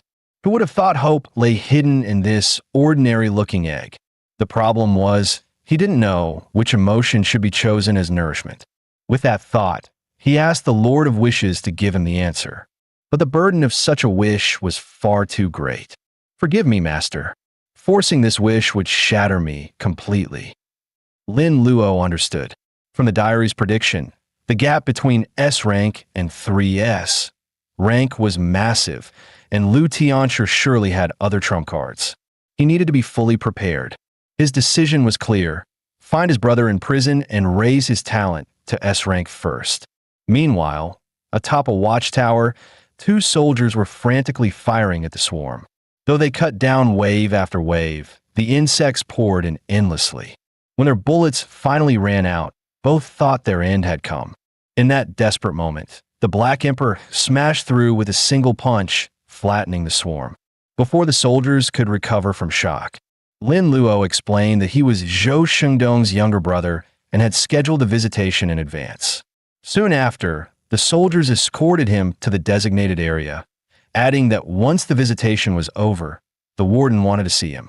At last, he came face to face with the person he cared about most since his rebirth. Memories of his brother sacrificing himself in the previous life surged into his mind. Now, seeing him so close, emotions overwhelmed him. Big brother, it's been a long time. Noticing his expression, Zhou Shengdong asked with concern, Xiao Luo, are you hurt? Let me call someone to check. Snapping back, Lin Luo quickly reassured him, insisting he was fine and there was no need to worry. But his brother didn't believe Lin Luo's reassurances. He only told him not to be afraid. No matter the injustices suffered, once he was out, he would settle every score. Seeing his brother trapped in the bureau and racked with guilt, Lin Luo's chest tightened with sorrow. A memory of the warden's words flashed through his brother's mind. Agree to my terms, and a sentence reduction might be possible. He then claimed he'd found a way out and vowed never again to let Lin Luo be bullied. Zhou Shengdong had never once thought of himself. But business came first. Lin Luo told him he had brought a gift. In the next instant, the Black Emperor materialized behind his brother. With a deafening crack, the stand drove a Triple S Ascension crystal into Zhou Shengdong's body. Alarmed, the guards raised their rifles and demanded Lin Luo explain what he had just done. Since his brother remained a prisoner, Lin Luo remained calm. I only brought him something, nothing dangerous. In an instant, his brother's fighting spirit ignited, and his talent Scarlet Courage leapt to S rank. At the same time, an S rank stand manifested, the Red Lotus Knight. Not only did it massively boost defense, but each strike also inflicted an additional 50 points of burn damage. Lin Luo smiled with satisfaction at the sight. Zhou Shengdong stared in disbelief at his stand. This is my stand. Lin Luo nodded, confident that with this stand, his brother could perform deeds inside the prison and win early release. Seeing such a precious item used on him, Zhou Shengdong asked why Lin Luo hadn't kept it for himself. Only when Lin Luo said there were many more such treasures did his brother's face finally brighten. Unbeknownst to them, everything had been recorded by a hidden camera. In a surveillance room, A cold chuckle echoed. Interesting. Able to raise a talent's rank, are they? As the visitation period ended, a guard notified Lin Luo it was time to leave. Lin Luo reassured his brother. From now on, no one would bully them again. On his way out, he reminded Zhou Shengdong to behave in the bureau and fight for a reduced sentence. Just outside the visitation room, a guard informed him the warden wished to see him, claiming the warden had a way to help Zhou Shengdong. Lin Luo smirked inwardly. He had expected as much. Soon, the guard led him to the warden's office. In his experience, the best talent ranks in that prison rarely exceeded A rank. Anyone offered a chance to upgrade a talent would jump at it. Even knowing the warden might have ulterior motives, Lin Luo feigned humility and asked why he'd been summoned. The warden slowly spoke, asking whether Lin Luo understood the full circumstances behind Zhou Shengdong's conviction. From his words, it became clear. Zhou Shengdong's case concealed deeper secrets. Lin Luo recalled the suspicious circumstances surrounding his brother's arrest, but at the time he had been too weak to investigate. The warden warned that, barring an earth-shattering crime, no one would receive a 15-year sentence. Zhou Shengdong had clearly been used as a pawn. To force those who framed his brother to pay, Lin Luo offered to clear the prison of any monsters that appeared, on the conditions the warden reveal the full truth. The warden waved his hand dismissively, saying there was no need. Others would handle the monsters. He then mentioned that he had just seen, through the surveillance feed, Zhou Shengdong summoning the Red Lotus Knight. Lin Luo sneered inwardly. As expected, this old fox had his eyes set on the Ascension Crystal. Insider information was nothing compared to the value of such a crystal, and Lin Luo had ways to uncover the truth himself. The warden, unfazed, said that if he got what he wanted, many things could be negotiated. For example, reducing his brother's sentence. Thinking it over, Lin Luo realized that if it meant Zhou Shengdong could walk free early, the Ascension Crystal was a small price to pay. He answered calmly that it could be arranged. It turned out the one who framed his brother was none other than the Wang Consortium, a household name and a corporate giant in Hangsheng. Yet Lin Luo was puzzled. If the Bureau knew it was a setup, why still hand down a 15-year sentence? The warden explained that, at the time, all the evidence pointed to Zhou Shengdong, and the Bureau had no choice but to convict. Only later did he realize the Wang Consortium was pulling the strings. Rage surged through Lin Luo's chest. He swore that those forces would pay dearly. The warden rose and urged him not to think of revenge just yet. Even with two brothers awakened to S-rank talents, the Wang Consortium was not an enemy they could afford to provoke. Resting a hand on Lin Luo's shoulder, he said, "Your brother's chance at a reduced sentence is right before you. Don't waste it." Lin Luo knew such arrogance would one day be this man's undoing, but now wasn't the time. He feigned calm and nodded along. He then added that he didn't have any spare Ascension crystals on him, but could return home to fetch one. The warden's face lit up with glee, urging Lin Luo to hurry back. With that, Lin Luo bade the warden farewell and turned to leave the room. As he stepped out of the room, Lin Luo let out a cold snort. "Trying to mess with me? That's like an old fool drinking poison, clearly tired of living." Soon after, a guard reported that defenses against the Zerg assault were ready and suggested escorting the warden to a safe house. The warden waved it off, saying there was still business he needed to handle here. In his mind, with an Ascension crystal capable of boosting talent, he might awaken a powerful stand of his own. Other people's lives meant nothing to him. Leveraging power for personal gain was the only truth he believed in. Just as the guards left, a deep voice echoed from behind. "Living pretty comfortably, aren't you?" The warden snapped his head around in alarm. When he saw Lin Luo, he finally relaxed, asking quickly if he had brought the item. Lin Luo's reply was ice cold. "Wrong. I'm here to take your life." In a flash, the Black Emperor's hand clamped around the warden's throat. With a little force, the old fox was slammed hard against the wall. Panicked, the warden screamed for help. Lin Luo calmly told him not to waste his breath, This entire area was already sealed off. Then he invoked the Lord of Wishes. From this point on, the warden could only speak the truth. The warden roared back, demanding why Lin Luo would try to kill him after he had kindly shared news about his brother. Lin Luo didn't hesitate. He kicked the man across the room, knowing full well the warden was only exploiting his brother's case for leverage. A scream tore through the room as the warden crashed to the floor. With a sickening crack, his wrist was crushed underfoot. Lin Luo leaned down and demanded, who was really behind framing his brother? At last, the warden confessed. The culprit was Wang Erkin of the so-called Xingyan dance family. He and Zhou Shengdong had stolen relics together, but to clear himself, he pinned everything on Zhou Shengdong. Since Zhou kept appealing his innocence, they panicked and threw out 100,000 as hush money. The Black Emperor's fist crashed into the warden's knee. After all, Lin Luo's brother would never sit in prison for 15 years over a mere 100,000. Only when Lin Luo yanked his head up did the warden finally confess. He had pocketed 400,000 himself and wanted the brother locked away forever, afraid he'd cause trouble once released. Lin Luo demanded to know where the illegal fortune was hidden. The warden clenched his teeth, refusing to answer, and spat curses that Lin Luo and his brother would die miserably in someone else's hands. Lin Luo sneered and invoked the Lord of Wishes, forcing him to speak the truth. Under its power, the warden spilled everything. His illicit gains totaled a staggering 180 million, and inside his pouch were 493 Fate Spin single draw tickets. In the next moment, a dazzling light flared. Lin Luo said coldly, "These Fate Spin tickets, I'll be taking them." The old fox roared back, calling Lin Luo lawless and swearing that as long as he lived, he'd drag both brothers to justice. Coming from his mouth, those words were nothing but a joke. Lin Luo stomped down on his head.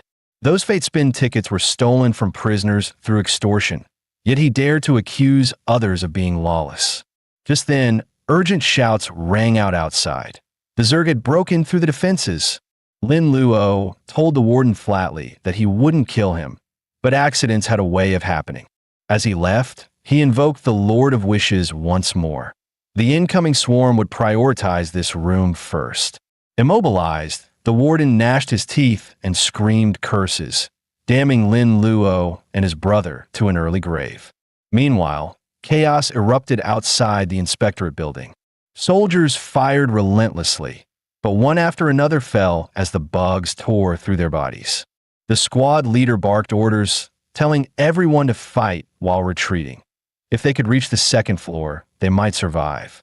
At that moment, Lin Luo's brother appeared behind them, patting the captain's shoulder and declaring he had awakened an S-rank stand and could fight. The swarm was too overwhelming. If this continued, not only would the prison collapse, but the soldiers would all be slaughtered.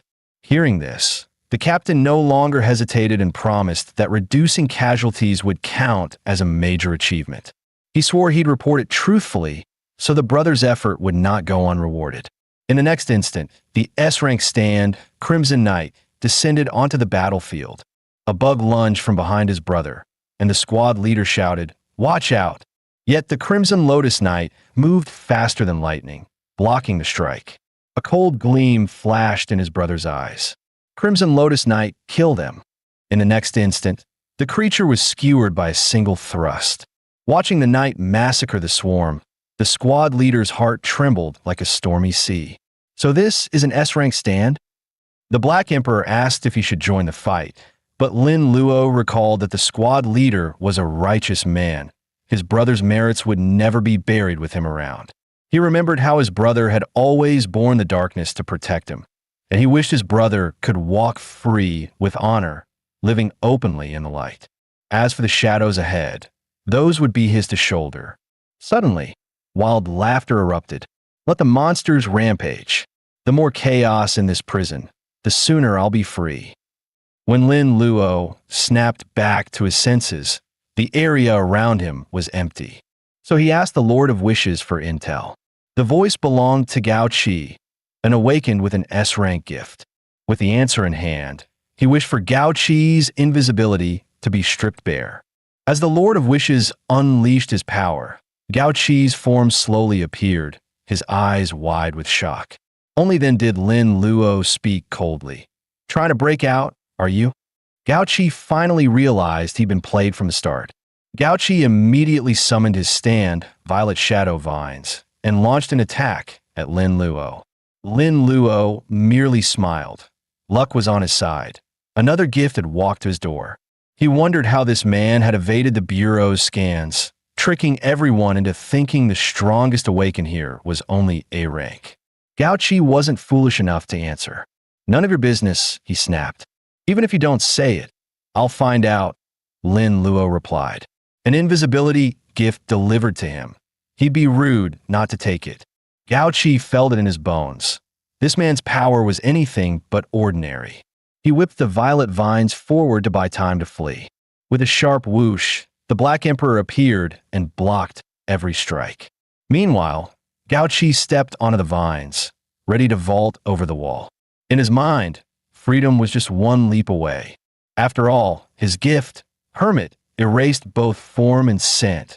No tracker could pin him down. But in the very next heartbeat, Kagaya's blade cut across his body. Even as he died, he couldn't fathom how Lin Luo had summoned yet another stand.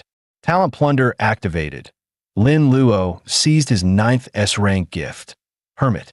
With invisibility, his odds against Lu Tianshi climbed markedly. The catch, it lasted only an hour, and any attack would break stealth.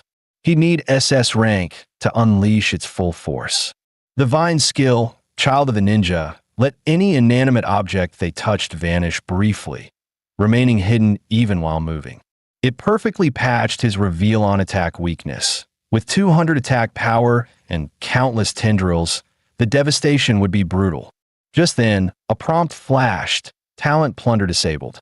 9 S-rank stands, apparently the limit. Fortunately, Lin Luo had a backup plan.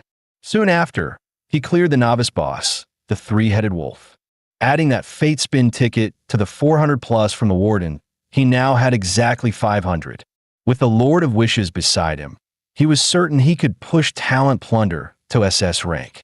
As the fate spin wheel turned, Lin Luo declared, "In these 500 pulls, I demand Ascension Crystals to evolve the Black Emperor to SS rank and boost my luck to the Wishbook's safe limit." The Lord of Wishes spread his arms. "Master, your wish will be fulfilled." At Lin Luo's command, the wheel halted. Streams of light flew into his hands. Among them, a staggering 51 crystals of S rank or higher. Aside from Ascension Crystals, there were plenty of other types as well. To Lin Luo, the overall result was still pretty good. Next came the moment for both him and Black Emperor to undergo their transformation. As Black Emperor crushed the crystal in his hand, a burst of golden light instantly flooded the surroundings. Lin Luo's plunder talent rose straight to double S rank. His target talent capacity increased from 9 to 19, and his skill count reached 39. The new skill, King's Jade, allowed him to convert excess talents into jade pieces that could be handed to his allies. With this, as long as he continued plundering, even a triple S rank talent would shatter like an egg against a rock. At the same time, Black Emperor erupted with a terrifying aura, power surging endlessly from within. When the surge finally settled, Black Emperor's rank had also advanced to double S. His 6 core attributes skyrocketed, and he gained 2 new skills, Fist of Conquest and Flame of the Black Emperor. However, the next breakthrough still required a full 1,000 experience points, reminding Lin Luo the road ahead was far from over. Lin Luo then summoned the Lord of Wishes. Empowered by the Sacred Spirit Crystal, the Lord of Wishes was promoted to a double S substitute as well. While the upgrades to skills like Wishful Combat, Wishful Iron Arm, and Wishful Fortune weren't drastic, Wishful Combat's 30% crit rate combined with Heart of Oblivion's 15% meant Lin Luo now had nearly a 50% critical strike chance. The Lord of Wishes bowed respectfully. "Great Master, thank you for granting me new life." At Lin Luo's command, Kagaya appeared. With her promotion to double S, Her stats improved, and she gained the ability to summon rain at will, further boosting her combat power. Though she looked like a frail girl, the data proved she was no weaker than Black Emperor. At that moment, the Lord of Wishes offered to distribute the remaining crystals. Lin Luo welcomed the chance to slack off and left everything in his hands. The leftover crystals were enough to raise 2 more substitutes to SS. Not only that, but many also boosted extra attributes. Lin Luo paused in thought. At this point, he effectively commanded the power of 7 SS substitutes. Ordinary SS elites stood no chance against him. But Lu Tianshi was no ordinary SS awakener. Lin Luo couldn't afford to let him unleash his full strength. Black Emperor's Fist of Conquest would be his only true chance of victory. Soon after, at the entrance of the secret realm, Lu Tianshi waited patiently. In his mind, the moment Black Emperor showed up, he had absolute confidence he could crush him. At that moment, Lu Tianshi sensed danger and reacted instantly, dodging the strike. Lin Luo spoke slowly. "I thought I could catch you off guard, but your reflexes are better than I expected." Seeing the hostility, Lu Tianshi demanded Lin Luo's identity. Lin Luo pointed straight at him without hesitation. "I'm the one here to take your life." Lu Tianshi nearly burst out laughing and sneered. "And who gave you that courage? That lump of iron you call a stand?" Lin Luo smirked. "Then why don't you try me?" The moment the words fell, Kaguya appeared above Lu Tianshi, blade descending. But in the next instant, a colossal figure emerged behind him. Fortunately, Kaguya reacted instantly, shifting into umbrella form to block the attack. Lin Luo's heart tightened. Sneak attacks clearly wouldn't work on this man. Lu Tianshi once again demanded his identity, warning that if he didn't speak, he'd show no mercy. At Lu Tianshi's command, his stand, Celestial Envoy, erupted with crushing force, its whisk striking straight down at Lin Luo's head. Yet even this blow failed to harm him. Lin Luo roared. "Lord of Wishes, I wish for Black Emperor's attacks to be unstoppable." A calm voice answered. "Master, your wish has been fulfilled." At once, Lin Luo ordered Black Emperor to unleash his full strength. Meanwhile, Kaguya launched her assault from behind. The two stands attacked in unison, surrounding Lu Tianshi from both sides. Lu Tianshi bellowed, "Thunder Venerable, Guanyin Venerable, aid me." A bolt of lightning slammed down at Kaguya's feet. Black Emperor's fist, however, smashed into a suddenly appearing jar. The sight before Lin Luo's eyes was beyond anything he had expected. To keep his stands from taking unnecessary damage, Lin Luo immediately ordered Black Emperor and Kaguya back to his side. The sight of 3 stands startled Lu Tianshi, but it also confirmed what he suspected. The man before him was the so-called Black Emperor. Lin Luo revealed his identity outright, warning coldly, "Bring out your full strength, or you won't leave here alive." Lu Tianshi still didn't know why this stranger had come for him, but his confidence in his own power was absolute. He curled a finger, beckoning Lin Luo with open provocation. Then he thrust a finger toward the sky and roared, "Demon vanquishing Venerable, show yourself." Instantly, a torrent of energy pierced the heavens. With a thunderous crash, that energy smashed into the ground, and choking smoke rolled across the battlefield. Seconds later, a colossal arm pushed out from the haze. The sheer shockwave forced Lin Luo's eyes shut.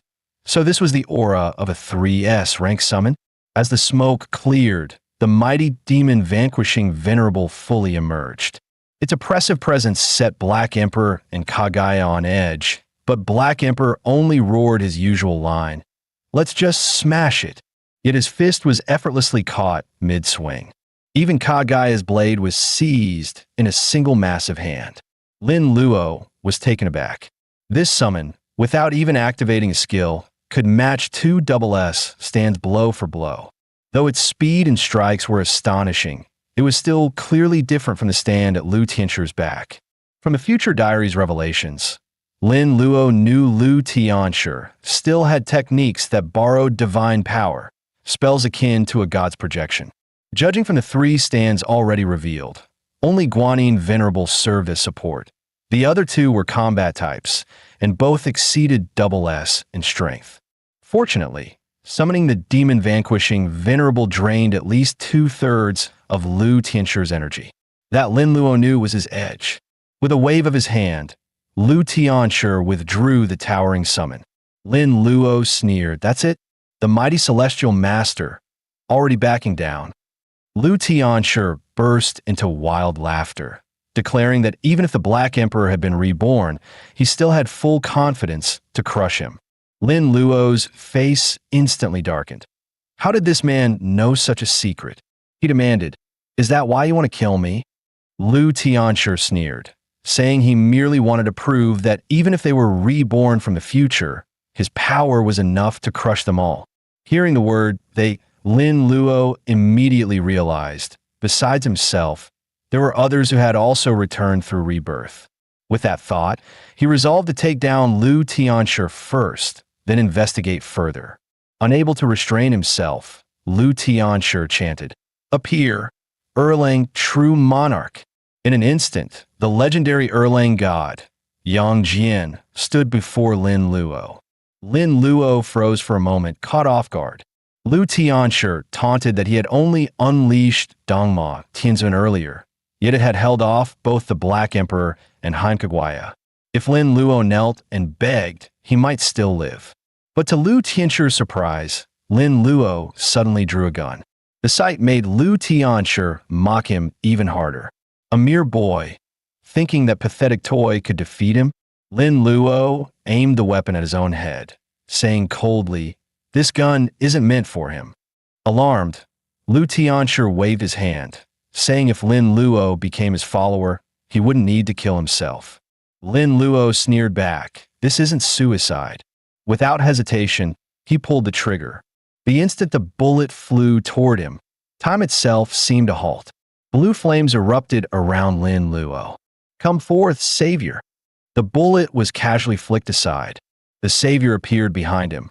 "Master, the savior awaits your command." Though Lu Tianchu scoffed at such flashy theatrics, for stands appearing in succession made him realize that the Black Emperor truly had the capital to be arrogant. Lin Luo smirked and told him that since he had summoned 4, he naturally couldn't fall behind. At those words, Lu Tianchu stopped with the trash talk and ordered Erlang True Monarch and Dongma Tianzun to attack. At the same time, Lin Luo commanded the Black Emperor, Heimkagwaya, and the Savior to strike at Lu Tianchu together. As the power type stand, the Black Emperor charged straight at Dongma Tianzun. "Master, leave this big brute to me." Heimkagwaya refused to lag behind, telling the Savior to deal with Lu Tianchu himself while she handled Erlang, True Monarch. The Savior shot back instantly. "You go help that iron hunk. This side's mine alone." Not taking them seriously, Erlang True Monarch unleashed a beam from his celestial eye, roaring, "Mere ants dare challenge him?" The Savior unleashed his ability, dissolving the beam while launching a counterattack. Erlang Shun, Yang Jian, roared, "Petty tricks, and you dare flaunt them before me?" With a swing of his 3-pointed double-edged blade, he cleaved the incoming cube in half. Yet in Erlang True Monarch's astonished gaze, the surroundings suddenly erupted. This was one of the Savior's skills, New World. With a thunderous blast, the chain of explosions quickly engulfed Erlang True Monarch. His summoned stand had been reduced to near death. But Lu Tianchu showed no sign of panic. Instead, he ordered Guanyin Venerable to act. As Guanyin radiated a green glow, Erlang True Monarch was restored to full strength in just seconds. Lin Luo's heart tightened. To think the Savior's devastating damage could be undone so swiftly. He realized the battle had to end quickly. If Lu Tianchu was pushed too far, it would be impossible to find the chance for a killing blow. Having devised a countermeasure, Lin Luo immediately recalled his 3 stands. As the Savior turned and withdrew from the battlefield, Lu Tianchu's laughter grew more rampant, convinced the boy before him had chickened out. He then dispatched the 2 remaining stands that had yet to act, intending to crush Lin Luo once and for all. Unbeknownst to him, according to the predictions of the future diary, this was all part of Lin Luo's plan. Lin Luo raised his arm and activated his S-rank talent. Perfect fusion. As dark red energy surged, he shouted, "Fuse! Black Emperor, Heimkagwaya, and Savior, become one and reveal your ultimate form." In an instant, the three stands ignited, their bodies wreathed in raging blue flames. Moments later, the fused form emerged, Heimkagwaya clad in heavy armor, radiating overwhelming might. Lin Luo examined Heimkagwaya's new fused form on the status panel. Every stat made it clear. She now rivaled most 3S rank stands. Against the combined assault of Lu Tianshur's four venerables, Heimkagwaya leapt high, charging straight at Lei Gong Venerable, who moved to intercept. Yet after only a few strikes, Lei Gong's whisk was slashed clean into several pieces. In a blur, Heimkagwaya surged forward, closing in on Erling, True Monarch, and Dongma Heavenly Venerable. Even when fighting two at once, she showed no sign of faltering. But Lu Tianxue remained calm. In his eyes, this stand might be formidable, but defeating him was nothing but a delusion. He pulled a token from his robe, sneering that it was time Lin Luo witnessed the true power of the Celestial Master sect. Lin Luo's eyes narrowed, caught off guard. Raising the token high above his head, Lu Tianxue intoned, "By the 100-year lineage of the Celestial Masters, I, Lu Yu, the 66th Celestial Master, beseech the ancestors, descend to the mortal world and sweep away all obstacles." In his memories, the 56th Celestial Master, Zhang Sanfeng, once fought alone to eradicate monsters and save tens of thousands of lives. Over a century later, on the 7th day of the 7th month, the 61st Celestial Master, Zhang Fu, passed the sect's token to his junior brother, while he himself marched into the world, devoting his strength to saving all beings. On August 15th, 1993, that generation's Celestial Master foresaw that 30 years later the world would be plunged into chaos, and instructed his disciple Zhang Wei to choose his successor with utmost caution and forge a new era for the Celestial Masters. And Lu Yu was hailed as the most outstanding disciple in the sect's centuries-long history. Memories flashed through his mind before his eyes snapped open. "Rest assured, Master," he vowed, "I, Lu Yu, will not disgrace my mission. I will carry forth the glory of the Celestial Master sect." In that instant, the figures of past Celestial Masters manifested behind him. 12 divine projections emerged, each nearly on par with an S-rank stand. No wonder every future diary simulation ended with Lin Luo's death. This summoning ability was far too overwhelming. Though Heimkagwaya's fused form managed to repel several of the projections for a time, numbers told the difference, and each ancestor carried unique abilities. Soon, Heimkagwaya was bound by golden chains of the locking god spell, and above her loomed an enormous golden bell. Lu Tianshu's lips curled into a faint smile as he declared he was a man who cherished talent. If Lin Luo would kneel and beg for mercy, perhaps he might consider sparing him. In Lu Tianshu's eyes, once he subdued the Black Emperor and then took down Yu Taijia, it would mark the true rise of the Celestial Master sect.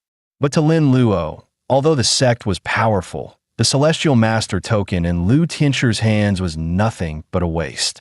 He sneered, "Lu Tianxue, today you will end the 100-year legacy of the Celestial Master sect."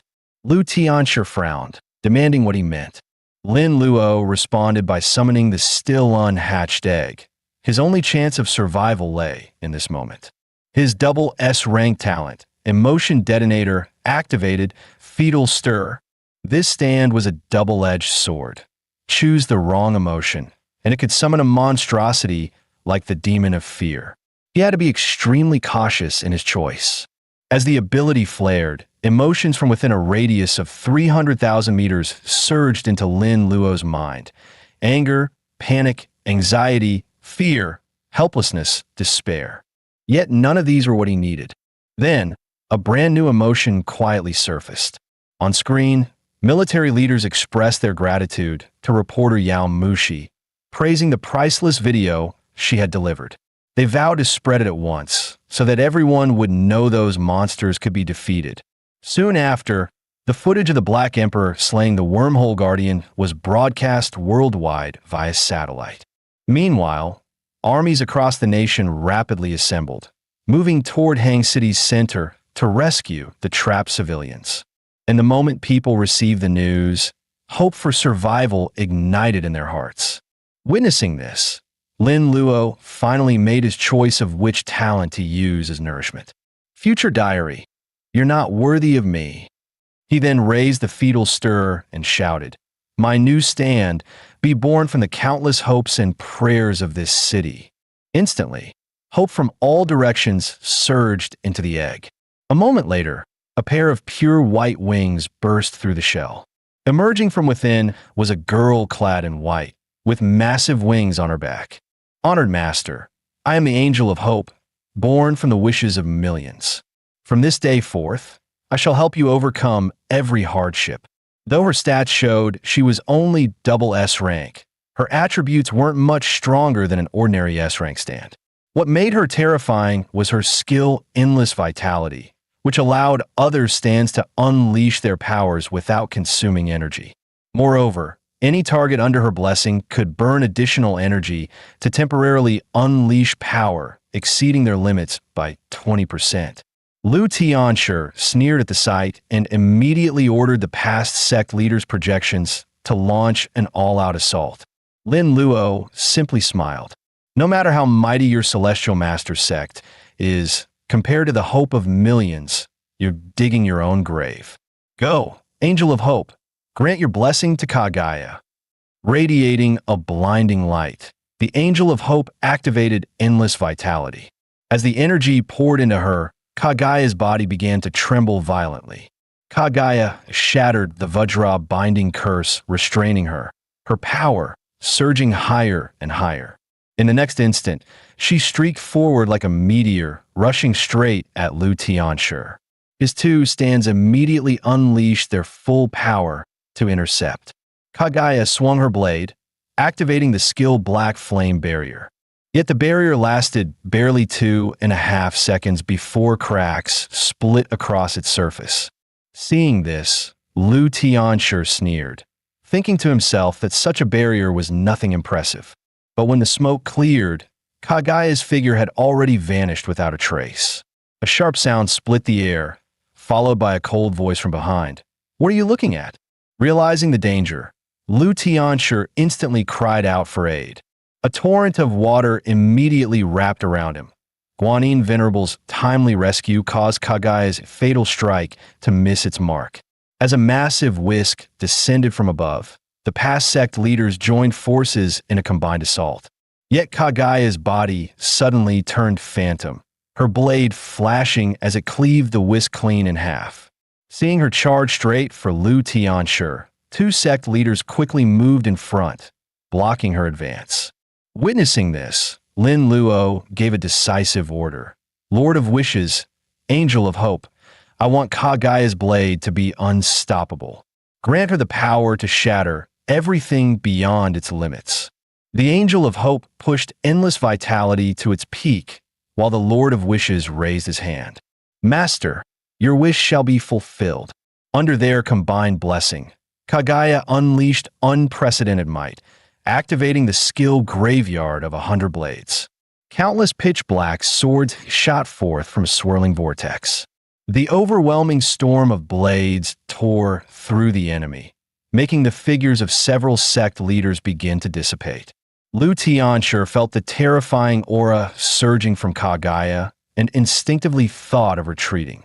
Sensing his intent, Lin Luo immediately ordered the succubus queen to unleash Pink Mirage.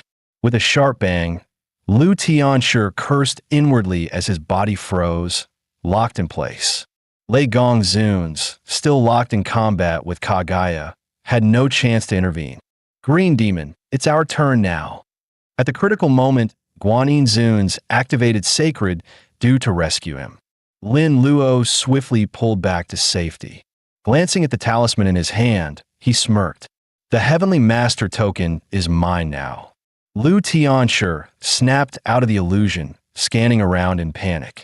To his horror, the divine projections he had summoned were already fading away. Lin Luo raised the token coldly. So, these projections were summoned with this, weren't they?